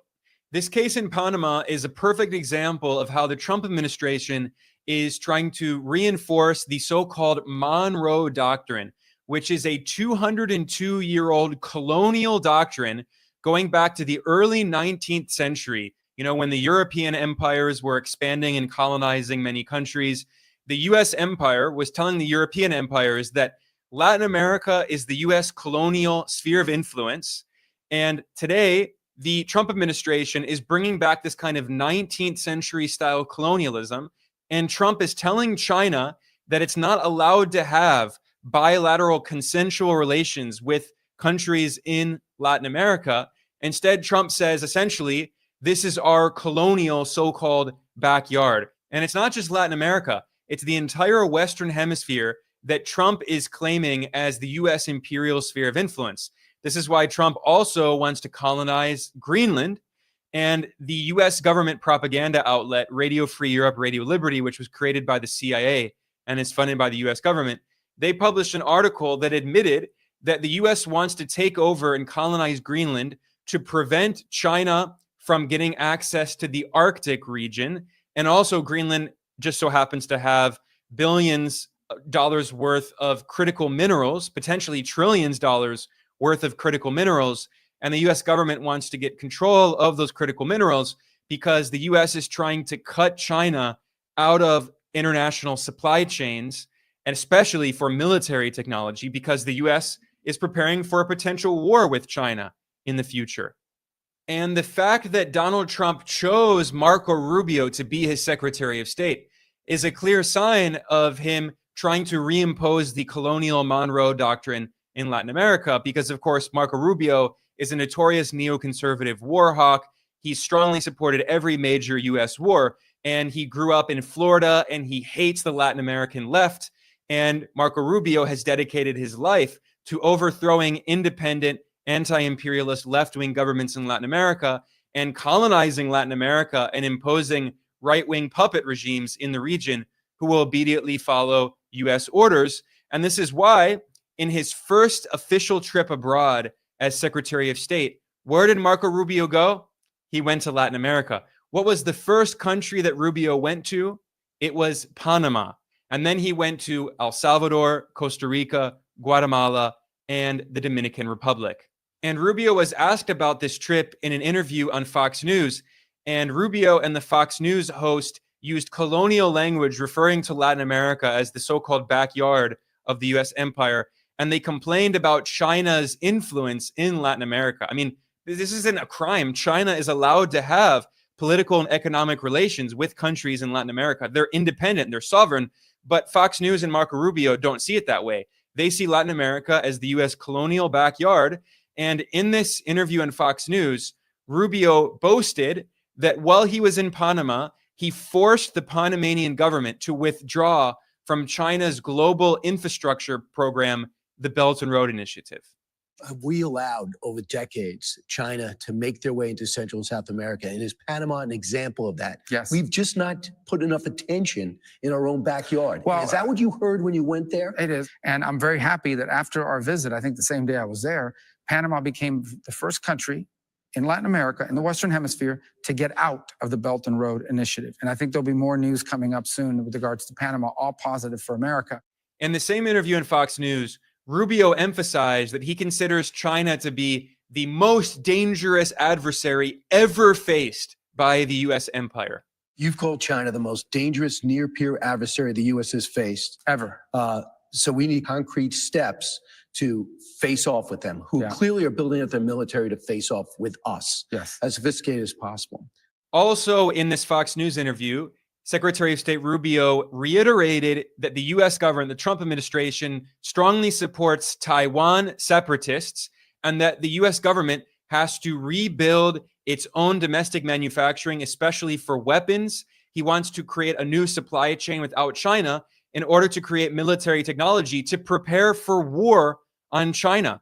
We have a longstanding position on Taiwan that we're not going to abandon, and that is we are against any forced, compelled, coercive change in the status of Taiwan. That's been our position since the late 1970s, and that continues to be our position, and that's not going to change.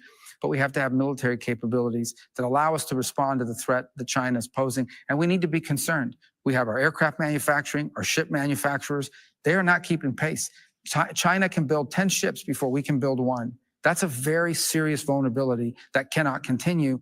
So we're obviously in a new Cold War. You can see that very clearly from the statements by the U.S. government. This is not true of just Republicans, but also Democrats. But, you know, the Trump Republicans, unlike the Democrats, which use rhetoric of human rights and democracy, the Trump Republicans are more explicitly colonial, and they say everything they're doing, it's not about democracy and human rights. They don't care about all of that marketing, which, you know, the Democrats are very cynical. They don't care about it either, but they use that marketing. The Republicans say very clearly, no, this is about maximizing U.S. power, not only geopolitical power, but the economic power of U.S. corporations, especially Wall Street firms like BlackRock. And essentially what we see is in this new Cold War, Panama found itself right in the middle of this new Cold War as a target of the U.S. empire. And what happened? It immediately gave in and basically surrendered its sovereignty to the U.S. And now BlackRock has bought up these ports on both sides of the Panama Canal. And again, as the U.S. is boasting, this assures U.S. control over the Panama Canal, one of the most important geostrategic trade routes on Earth. And in this context, BlackRock is essentially acting as a kind of privatized, outsourced arm of the U.S. government. And in the future, the U.S. government could decide, okay, we're going to use BlackRock, its control over these ports, to prevent Chinese ships from going through the Panama Canal if the U.S. wants to cut off Chinese trade with Latin America. And if there's a war between the U.S. and China, the U.S. can ban Chinese ships from ever passing through the Panama Canal, or try to ban foreign ships with Chinese goods from passing through the Panama Canal. So the U.S. government can now do exactly what it was falsely accusing China of, because as you know, it is often said, every accusation that the U.S. government makes is actually a confession about what it would like to do. This case with BlackRock is a perfect example because, you know, the U.S. government constantly falsely claims that China is taking over the world by buying up foreign infrastructure and all this nonsense. But in reality, as this article in the Associated Press points out, this consortium led by BlackRock that bought the ports on both sides of the Panama Canal, this BlackRock-led group now controls more than 43 ports in 23 countries, including Panama, Mexico, the Netherlands, Egypt, Australia, Pakistan, and beyond. So while the U.S. fears about China buying up foreign assets, BlackRock, the world's largest asset manager with $11.6 trillion in assets, is buying up infrastructure and other assets around the world with the backing of the U.S. government. And this is bipartisan. It's not just the Trump administration, it's also Democrats like the former Biden administration. In fact, under Biden, the White House created something called the Partnership for Global Infrastructure and Investment. This was meant as Washington's alternative to China's Global Belt and Road Initiative. However, a major difference between the US program and the Chinese program is that China's Belt and Road Initiative, the BRI, is largely overseen by state-owned enterprises. These are companies that are not operating for profit, so they can operate in countries and build infrastructure that is not profitable. Whereas this US program, the Partnership for Global Infrastructure and Investment, is being driven by for-profit private corporations, because of course, the US basically has no state-owned enterprises. You know, China has a socialist system. The US has a neoliberal capitalist system driven entirely by profit. And what are the companies that are overseeing this investment in global infrastructure? They are BlackRock and some other asset managers. So when the White House announced this program, the main company overseeing this global infrastructure initiative is BlackRock, and also JP Morgan Chase, the largest US bank, Alphabet, which owns Google, one of the most powerful monopolies on earth, and Microsoft, another massive Silicon Valley monopoly. And then another company backed by the US government back in the Biden administration that was involved in this project was called Global Infrastructure Partners. Now, who owns Global Infrastructure Partners? You guessed it, BlackRock. So all of these US government programs not only aim to try to weaken China, but also to benefit big asset managers like BlackRock and other investment companies on Wall Street. And BlackRock and Global Infrastructure Partners have been working very closely with Microsoft to build AI infrastructure and to invest in data centers and power grids. And a day after Donald Trump returned to office, he held a press conference at the White House in which he announced the US government-backed AI investment program, which is called the Stargate Project, which is being led by OpenAI, the big AI company that is half owned by Microsoft. So we can see at every single level here how US government policy is meant to benefit these big corporate monopolies on Wall Street and in Silicon Valley.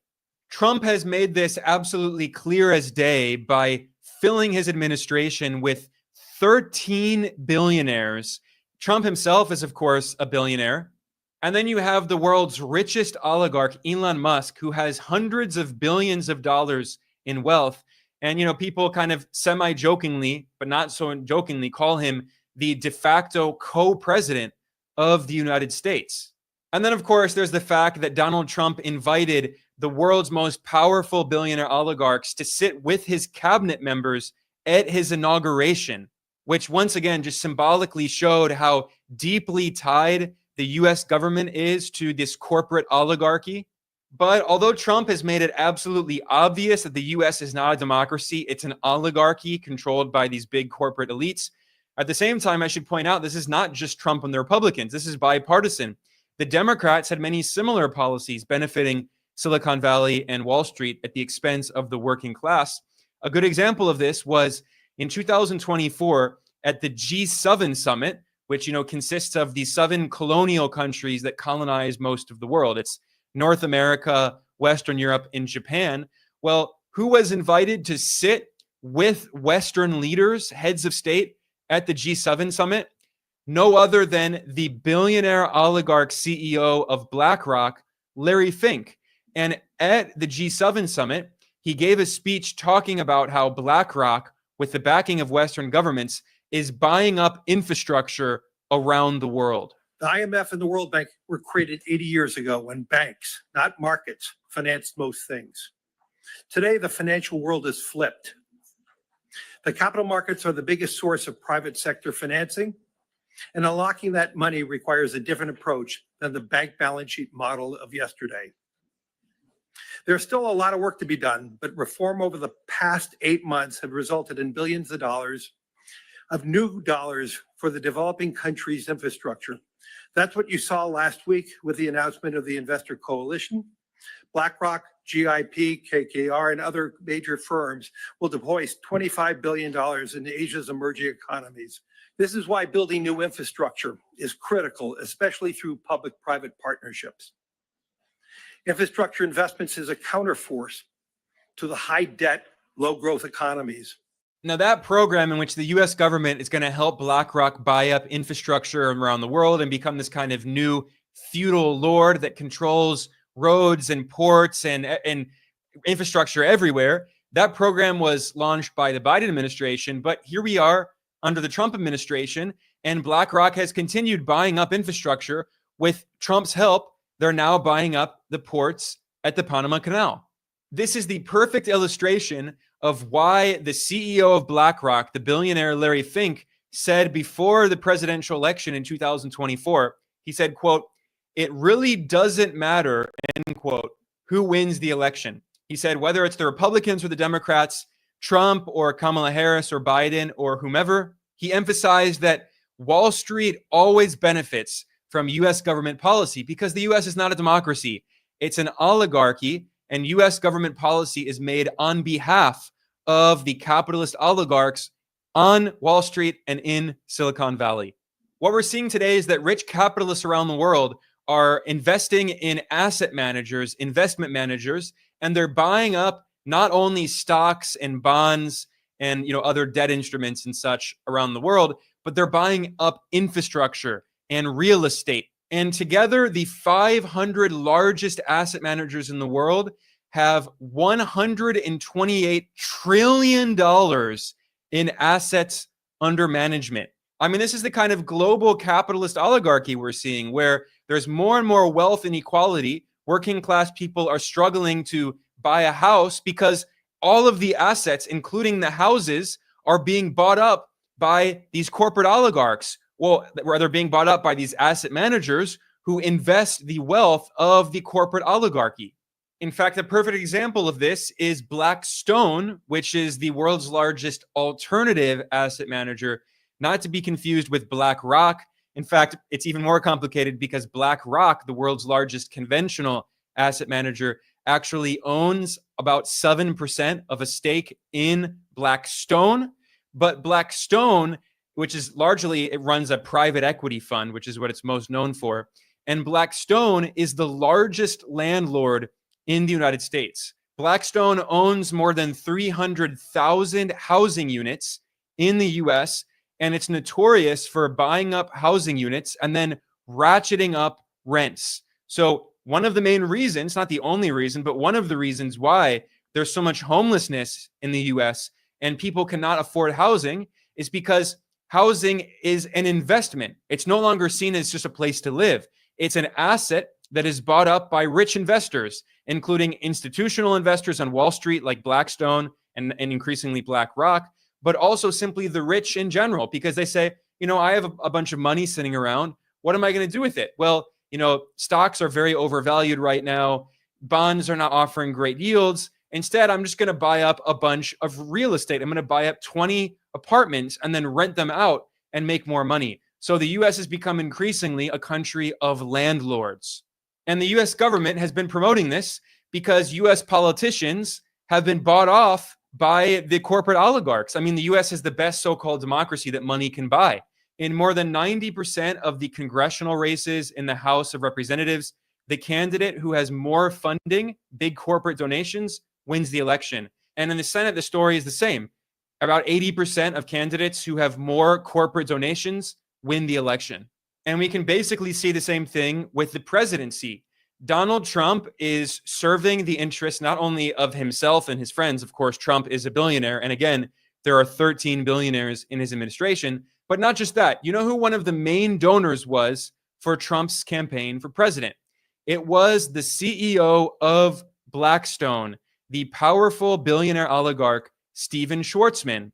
And as Bloomberg pointed out, this Blackstone CEO is now well positioned to influence Donald Trump's policies on corporations and on taxes. And of course, Trump is pledging to massively cut taxes on the rich and corporations and to deregulate corporations. So again, this is the best so-called democracy that money can buy.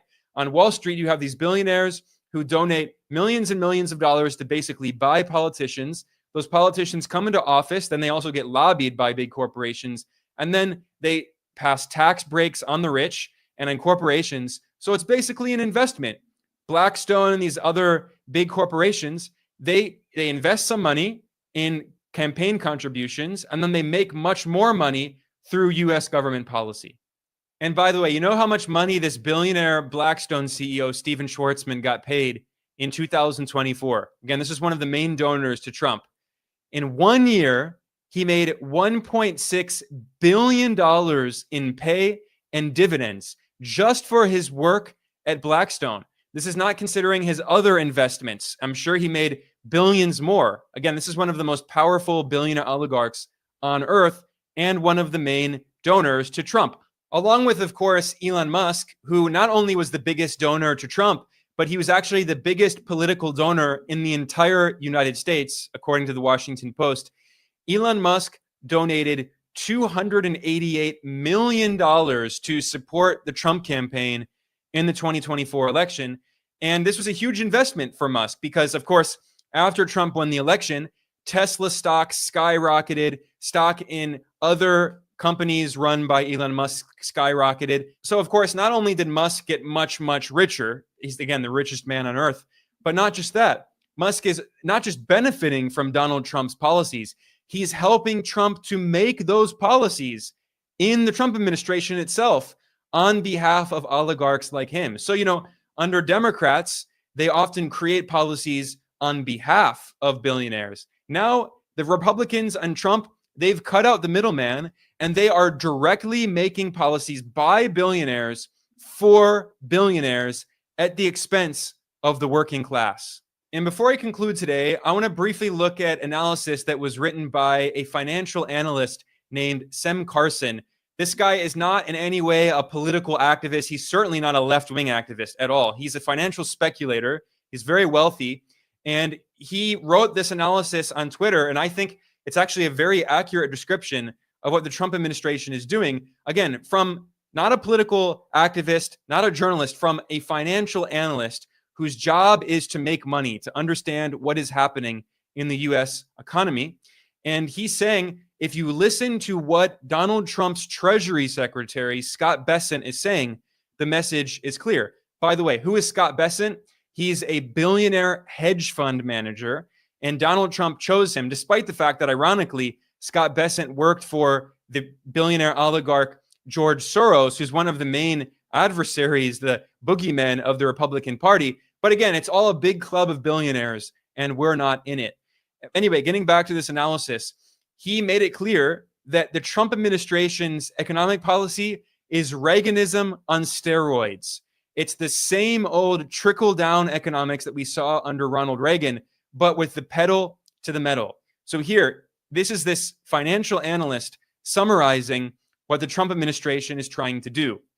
They want to slow down demand in the real economy and therefore slow inflation by distributing less money to average working people, to slow down wage growth and cut social services to bring down median income. So this is a class war. The Trump administration wants to reduce your wages. If you're listening to this, it's very likely that you're working class. You're not a millionaire or a billionaire.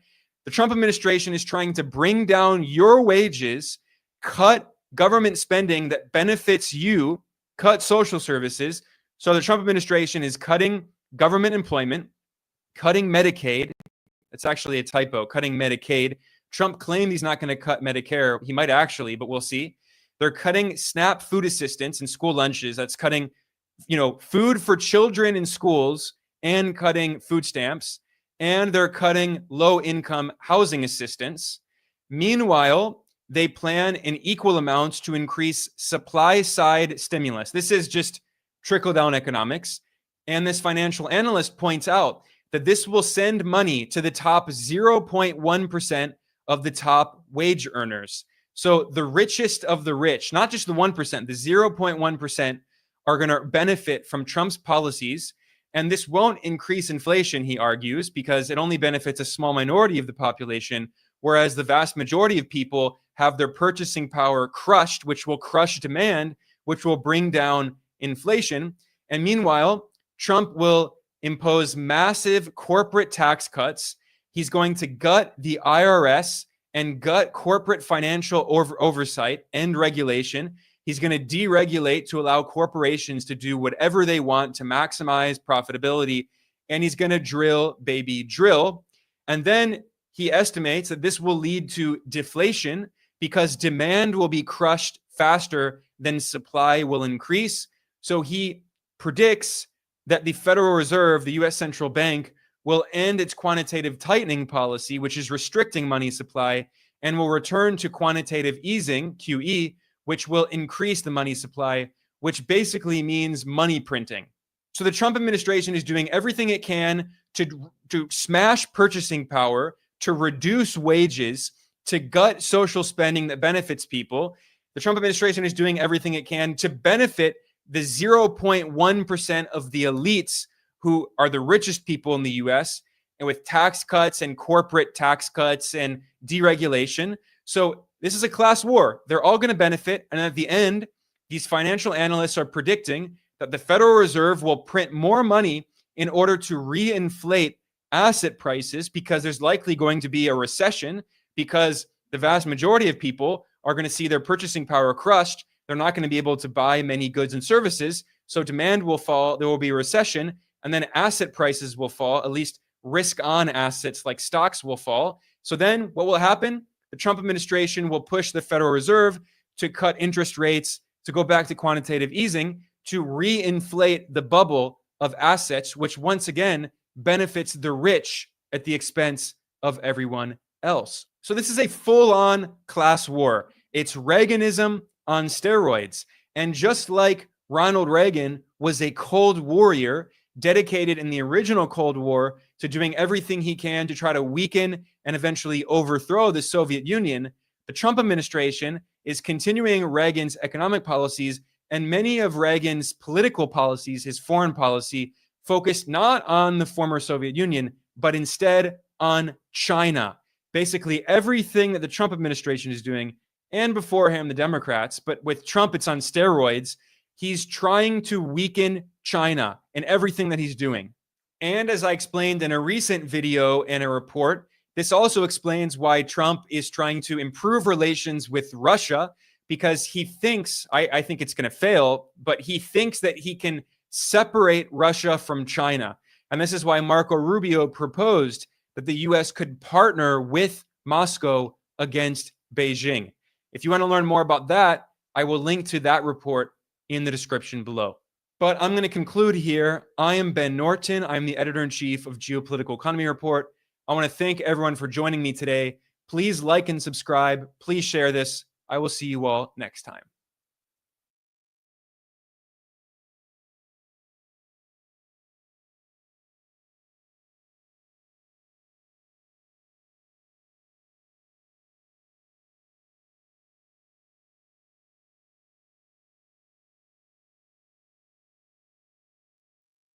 I want to turn to our next story, which is war games with the U.S. and South Korea that are getting ready to take place relatively soon. I mean, somewhat amazing given everything happening in South Korea. They're still prioritizing this one. But the U.S. command, by the way, their motto, the U.S. command in Korea is fight tonight. So it's all about war. It's all about fighting. So they're continuing their preparation. So to get into all of this and the implications of it, we are very, very honored to be joined here on the show once again by Joo-hyun Park, who is a member of Notital and also the engagement editor at The Real News. Joo-hyun, as always, thanks so much for being with us. Eugene, Rania, it's great to be back. Thanks for having me on.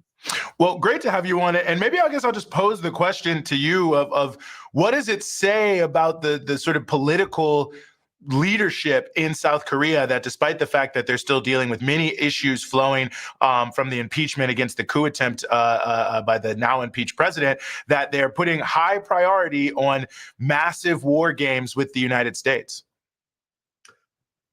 I mean, what a question, Eugene. Let's break out the gate with the important facts. So as you mentioned, yes, South Korea is in the grips of a deep political crisis as we speak. And this has been ongoing for nearly 3 months following the failed martial law coup attempt by President Yoon back in December. President Yoon is currently facing his final impeachment hearings in the Constitutional Court. And all this time, we have had people out in the millions, out in the hundreds of thousands on any given day as part of an ongoing protest movement in South Korea, pushing forward a broad platform of progressive demands. These include everything from agricultural reform to better protection for workers to more access for disabled transit users in the city of Seoul. Basically anything under the sun that you can think of that would help advance society, people are out on the streets in South Korea demanding. What they're not demanding is more military spending. What they're not demanding are more war games. And yet that is what this caretaker government, which by the way is unelected because it is an acting government, is prioritizing at this time. They're undertaking these massive Freedom Shield war games on behalf of the US.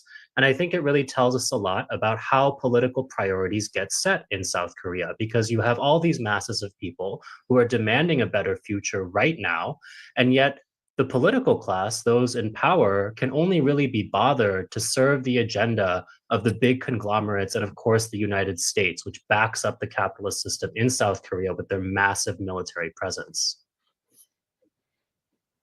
And I'm wondering if you can talk a bit about the fact that, you know, the US and South Korea, they frame these war drills as defensive, but you have always argued that they're highly, highly provocative. So can you explain to our audience how these exercises actually end up escalating tensions on the Korean Peninsula and why they're seen as a direct threat by North Korea? Absolutely. I think that the idea that the war exercises that the US conducts in Korea are defensive in nature is a complete canard. It's a total myth that we need to take apart piece by piece. And really what needs to be impressed on everyone is that there's nothing defensive about these exercises. They're aggressive. If anything, we could say they're offensive exercises, both in the sense that they are practicing for military maneuvers where the US would be the instigator, and they are deeply offensive to the sovereignty of the Korean people. So to get a little bit more into these war exercises and exactly what they are, what do we mean when we say war games in the first place? What we're talking about is the use of large numbers of troops, of very dangerous weapon systems in Korea that essentially practice how they would go about a real war. And so these war games can include exercises like, how would we, say, stage an occupation of North Korea? Or how would we invade North Korea? Last summer, we saw something that was completely unprecedented, where the South Korean and the US governments, for the first time, had a joint drill where they talked about what they would do if it came down to using a nuclear weapon on the Korean Peninsula. So I think something we need to understand is that these aren't just these sorts of innocent exercises that the US is performing, but these are actually essentially rehearsals for war crimes, crimes that the United States has committed around the world, continues to commit to this day, and has a history of committing in Korea as well. So that's the way that's what colors everything about how progressive Korean people, whether they're in North Korea or in South Korea, view these war games. We understand them from the lens of our history. We understand them through the lens of what the US is known to do around the world. And we see nothing but many reasons to be deeply concerned. Now, when it comes to how it affects the relations with North Korea in particular, what we need to understand is that the war games are at this point one of the primary reasons for the state of relations with North Korea between South Korea and the United States, which is incredibly poor. The US has drastically escalated its war exercises in the last couple of years. In 2023, there were more than 200 days out of the entire year where the US was conducting war games in Korea. Last year in 2024, that number reached 275 days of the year. So for 275 days of the year, the US is conducting these games. And I think something that we need to be understanding here is that every single time we have a large war exercise like Freedom Shield, North Korea has to go on high alert, because what's happening is that tens of thousands of troops are swarming into the peninsula. They're bringing strategic weapons like aircraft carriers, nuclear submarines, heavy bombers. I could go on. But all the weaponry that the United States would need to launch an actual war against the DPRK. And while they say it's a drill every time, it's not responsible from the standpoint of national defense to treat that claim at face value. North Korea has to put all its military on high alert during these times. So these are incredibly tense times in the peninsula, where even a small accident can potentially trigger a much, much larger conflict. And I think another thing we need to note about Freedom Shield and other exercises like it is that it's not just that they are growing in quantity, but they are also growing in the kinds of aggressive exercises and the nature of their aggression as well. Last year, something we saw that was totally unprecedented was that 11 countries, in addition to South Korea and the US, sent their own troops to Korea to participate in Freedom Shield. And something we're anticipating now is whether or not that could be repeated during a very critical time when, as I mentioned before, South Korea lacks an elected government and relations with North Korea are at a historic low. But what we're seeing is that there is a clear trend of escalation, and there's actually very little reason to believe that the US will back down from that when it begins Freedom Shield in a couple of weeks in March. No, I think that that's a really important point. And I mean, it also seems that, when you look at the political crisis, you look at these war games, I mean, there's so many threads connecting them. I mean, one being just in terms of the possibility of war, as we've talked about in the past in the show, and you could talk about this, it seems that maybe provoking a war was one of the things that Yoon was thinking about to help back his coup. But also when you see this deep interoperability between the two militaries, many people wondering, is it credible to think the U.S. knew nothing about what was taking place with the coup? Could they have played a role? Could they have greenlighted it? I mean, obviously, we don't have all the information to know that. But it does seem that the two issues aren't really separate issues in terms of the broader sort of political security scene. Absolutely. And I'm glad you brought that up, Eugene, because this is a topic that's completely escaped the narrative when it comes to the US media coverage of South Korea's political crisis. There have been pretty much daily hearings in the National Assembly, that's the parliament of South Korea, since the coup attempt on December 3rd. And there has been a lot uncovered, not only about the plans and the conspiracy, the extent of it, who was involved, the precise details that they were going to execute with the coup plan had it gone forward and become more successful. But in addition to that, there's been a lot uncovered about what was going on in the final days of the Yoon administration. Back in October, there was a very peculiar incident where North Korea announced to the world that South Korean military drones had been spotted flying over their capital of Pyongyang and dropping propaganda leaflets. And they were actually able to procure a number of these drones and produce photographs that showed that these drones were identical models to drones that were known to be used by the South Korean military. Now, what's been uncovered in the process of the National Assembly hearings is that we now know that Yoon's former Minister of Defense gave the order for those drones to be sent to Pyongyang, violating the airspace of North Korea, intentionally committing an act of war, really. And what we have learned as well is that this was tied to general plans to attempt to instigate some kind of what was referred to as a limited war with North Korea by the coup planners. And I think that we need to think very deeply about how this kind of reactionary clique within the ruling class in South Korea, represented by the likes of Yoon Suk-yeol, by his party, the People's Power Party, has been empowered through their relationship by the United States. Yoon and the People's Power Party are the preferred puppets of the US when it comes to South Korea. They understand that relationship very well, and they use it to their advantage. President Yoon was reviled throughout his entire tenure in office, and yet he was constantly being praised internationally by Washington. He was referred to as a democratic leader. And what we are learning is that this so-called democratic leader always had aspirations for establishing or really reestablishing a dictatorship in South Korea, and that he was willing to trigger a war that could have pulled in the United States if it came down to it. There have been additional details uncovered from the night of the coup itself concerning the use of fake North Korean military uniforms by South Korean soldiers in order to stage a number of different kinds of assassinations and attacks on South Korean politicians, against civilians, even potentially against the United States military. And this rabbit hole just goes so deep.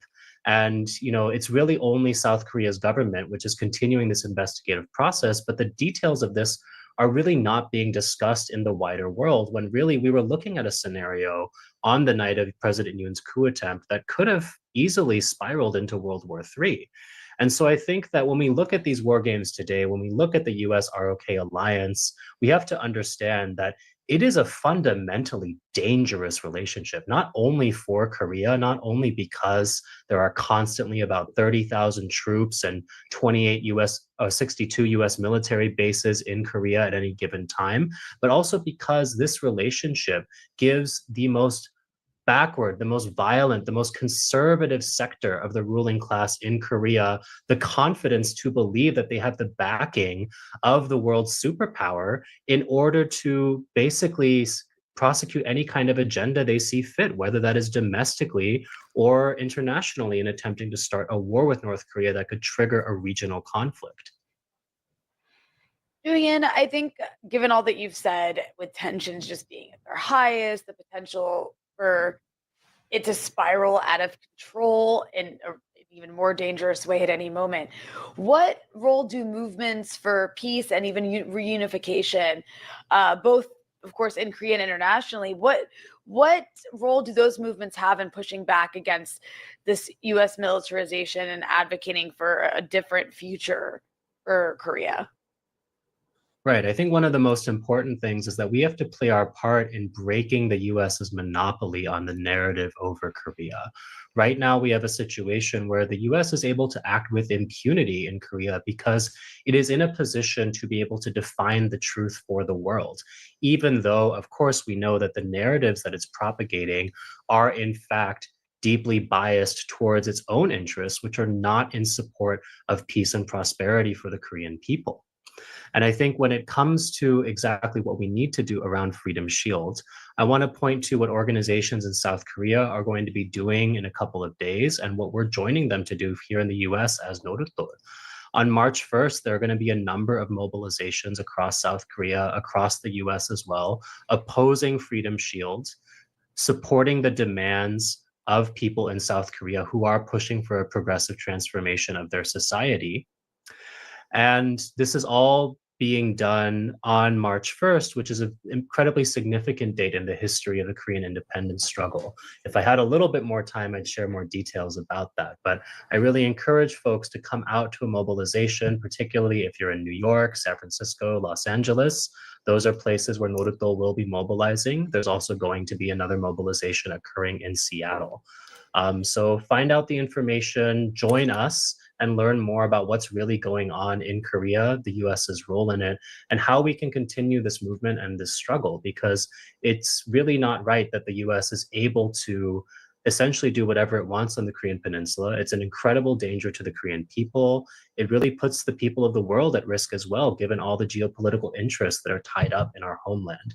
And so we all have to play a role together in order to start building the momentum to create a force that is capable of stopping it and imposing some kinds of restrictions and limits on what the US ruling class thinks it can get away with.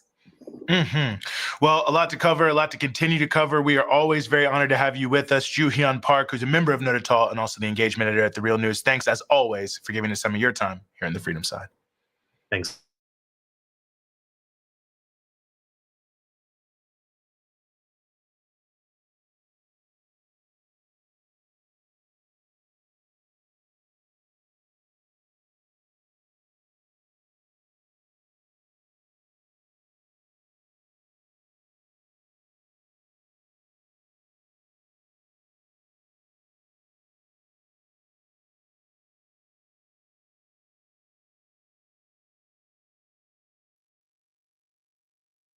Ladies and gentlemen, there's some news that came out from Consumer Reports. Now, there's a lot of sisters out there and really people from all communities now are wearing braids, your box braids, boho braids, whatever kind of braids you're wearing, right?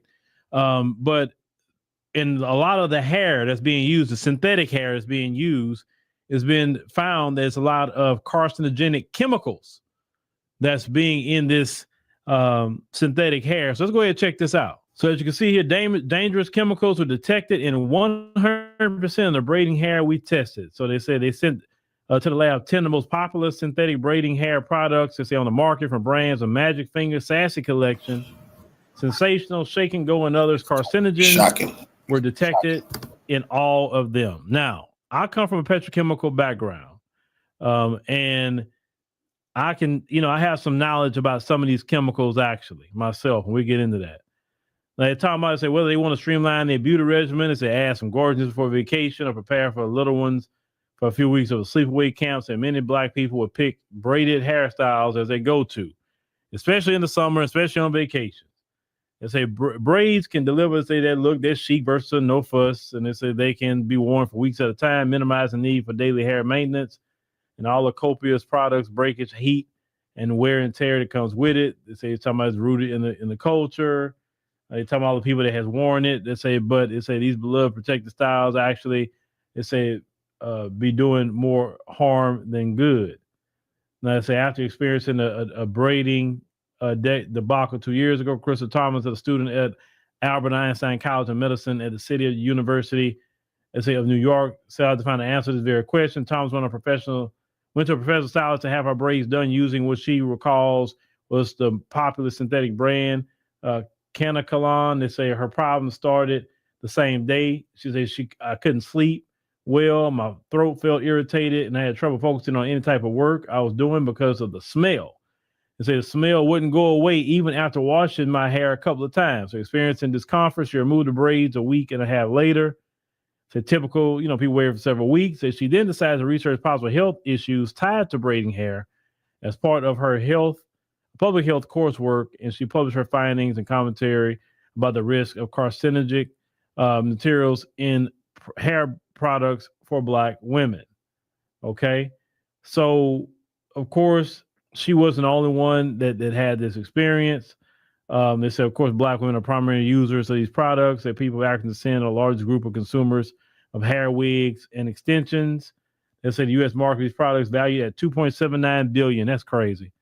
And is expected to reach $6.34 billion by 2029. Well, I tell you what, one thing I've learned about women in general, but sisters too in particular, they're gonna spend a lot of money on hair, nails, all that, lashes. It's crazy. It's crazy how much money gets spent on that. Now, they tell you about the particular carcinogens that was shown. So let me get to that because that was very important. So they tell you how they tested it and all of that. Fine. Okay. So let me get down here because some of this stuff I have. Let me see if I can fix my screen. Okay. So it's a sensational. They did the 3X pre-stretched kids braid and the 3X pre-stretched braid 58. Benzene. Now I'm gonna tell you about benzene. I used to load benzene actually on barges. And when I would load benzene on barges, ladies and gentlemen, I had to put on a whole slicker suit. And what I meant by that, I had to put on rain boots, a slicker suit. I had to put on rubber gloves. I had to tape these rubber gloves. I had to put on a full face respirator. Okay. And then of course my hard hat, just for me to hook up the hose to the barge, to hook up and disconnect. I had to put all that on just to handle benzene. Benzene itself causes leukemia, which is cancer of the blood. Okay. So you don't want to mess with benzene at all. Now they said probable. They say chloroform, methylene, chloride, styrene. I used to load a lot of styrene barges. That product is very cold, and that product is a chemical, clear chemical. You have to also suit up the same way I told you about when you're handling styrene. Okay. So yes, that is all that's carcinogen because I had to protect myself at that time. Okay. Now let me see if I can go down here a little bit, go over. Because as I told y'all, I have a 22-year background, career in petrochemical industry. And a lot of these are just horrible. As you go down, Cacolon, okay, they had, methylene chloride, chloroform, styrene, the free Tress, carbon tetrachloride, chloroform, all these different chemicals. Ethyl benzene, that is another derivative of benzene. I did a lot of that. Isopropyl benzene, I did that on barges and ships. Afro twist, as you can see here, all this stuff I know is cancer causing, and I took this very seriously when I was handling these products, extremely seriously. And also what helped inspire me to work hard to get away from doing these things. I did not want to handle chemicals, and so I transferred out of doing chemicals and just doing regular crude oil. So crude oil, you don't have to deal with any of this. But all this stuff you see here is all cancer causing. Anybody that handles this stuff have to be completely protected, okay? Now, they talk about they have lead, and you know lead is horrible. We know this. It's a heavy metals such as arsenic, mercury, lead, and cadmium. They say are found in a variety of foods. CR has previously reported there's arsenic in rice, mercury in tuna and other fish, cadmium in several foods, including baby food with sweet potatoes and rice, and lead and cadmium in various chocolate bars. But you can be exposed to heavy metals in so many ways. This is important. It's to know where they are and to minimize exposure where you can, okay? But they tested the hair samples for heavy metals, including and say none of the products had a detectable arsenic. 3 of the products had detectable cadmium. They say, but our exposure and risk analysis found levels that did not pose a risk. They say lead, however, was detected in 9 to 10 products. They say our exposure and risk was found. All 9 could expose a regular user to any of these products to a level of lead that can be concerning over time. So not only if you are exposed to chemicals that can cause leukemia and different other forms of cancer, now you're being exposed to lead, which is not good. We all know this. And, you know, you've seen some sisters can wear this up to 2-3 months, some of them, and all this stuff is just seeping into your bloodstream, okay? And with time, not for you wearing it one time, but with time can lead you to very adverse health effects. Now they're saying here, you know, with prolonged exposure, it's telling you about with time, it can lead to damage to the brain, nervous system, have linked to immune system suppression, reproductive issues, kidney damage, and look at here, hypertension, high blood pressure. They said children also wear braids made of synthetic hair, and CR has reported that lead is particularly harmful to children, can delay and impair brain development, and cause developmental problems. So they're telling you all the shake and go. Sensational didn't have it, but Sensational still had cancer-causing chemicals. Shake and go, this other brand, Sensational. Look at here, 123%. Look at the levels. Sensational pre-stretch kids braid, 338% lead. My God. Shake and go here. This one, 435%. I mean, this is through the roof. This should not even be allowed to be sold. I mean, come on now. This is ridiculous. Now, of course, I'm just out here discussing and giving you the information. You do what you want to do. It's your hair, your body, your choice. Now, with all this lead in here, they say VOCs are synthetic braiding. Okay? So it says that any hair braiding client know that the braiding session is nearly done. You most likely get the same answer when the stylist brings out the kettle of hot water, flat iron, or even lighter. They said the braider dips the braids in the hot boiling water as shown below, right? And then to prevent unraveling. They say while satisfying both the braider and the client is also dangerous when synthetic hair is heated. VOCs is released, they say, into the air. So the EPA say VOC are often human-made chemicals. It's used for paints, pharmaceuticals, and refrigerants that are emitted as gases. The American Lung Association reports breathing VOCs can irritate the eyes, nose, and throat, cause nausea, damage to the central nervous system, and cause some cancer in some instances. Now, the test shows the VOCs were emitted when the braiding hair was heated to boiling 212 degrees Fahrenheit in the lab. The VOC detected, and say the highest levels of majority of the hair products was acetone. I've done acetone barges too. Acetone is part of like what they use with your fingernail polish remover, but I've done acetone barges, and that's something you have to protect yourself from too. It's a respiratory irritant commonly used to dissolve other substances and produce a wide variety of products. Now they tell you, look, all the different brands here, as you can see, it's just through the roof. So I mean, it's just like, why would you even put this in your hair at this point? I mean, my Lord, Magic Fingers and Sensational. It's now they say the companies, you know, of course they don't care about you. Okay, rashes when wearing braids. We've heard sisters having issues with that. Now let me other health risks they're telling you about could take years to present themselves. I'm only presenting this to y'all, right? Because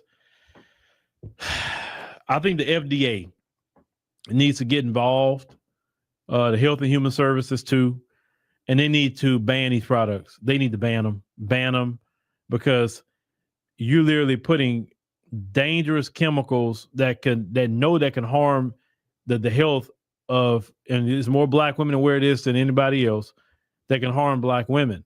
So Black women, next time you get braids, you need to research what you're using. Don't use anything synthetic.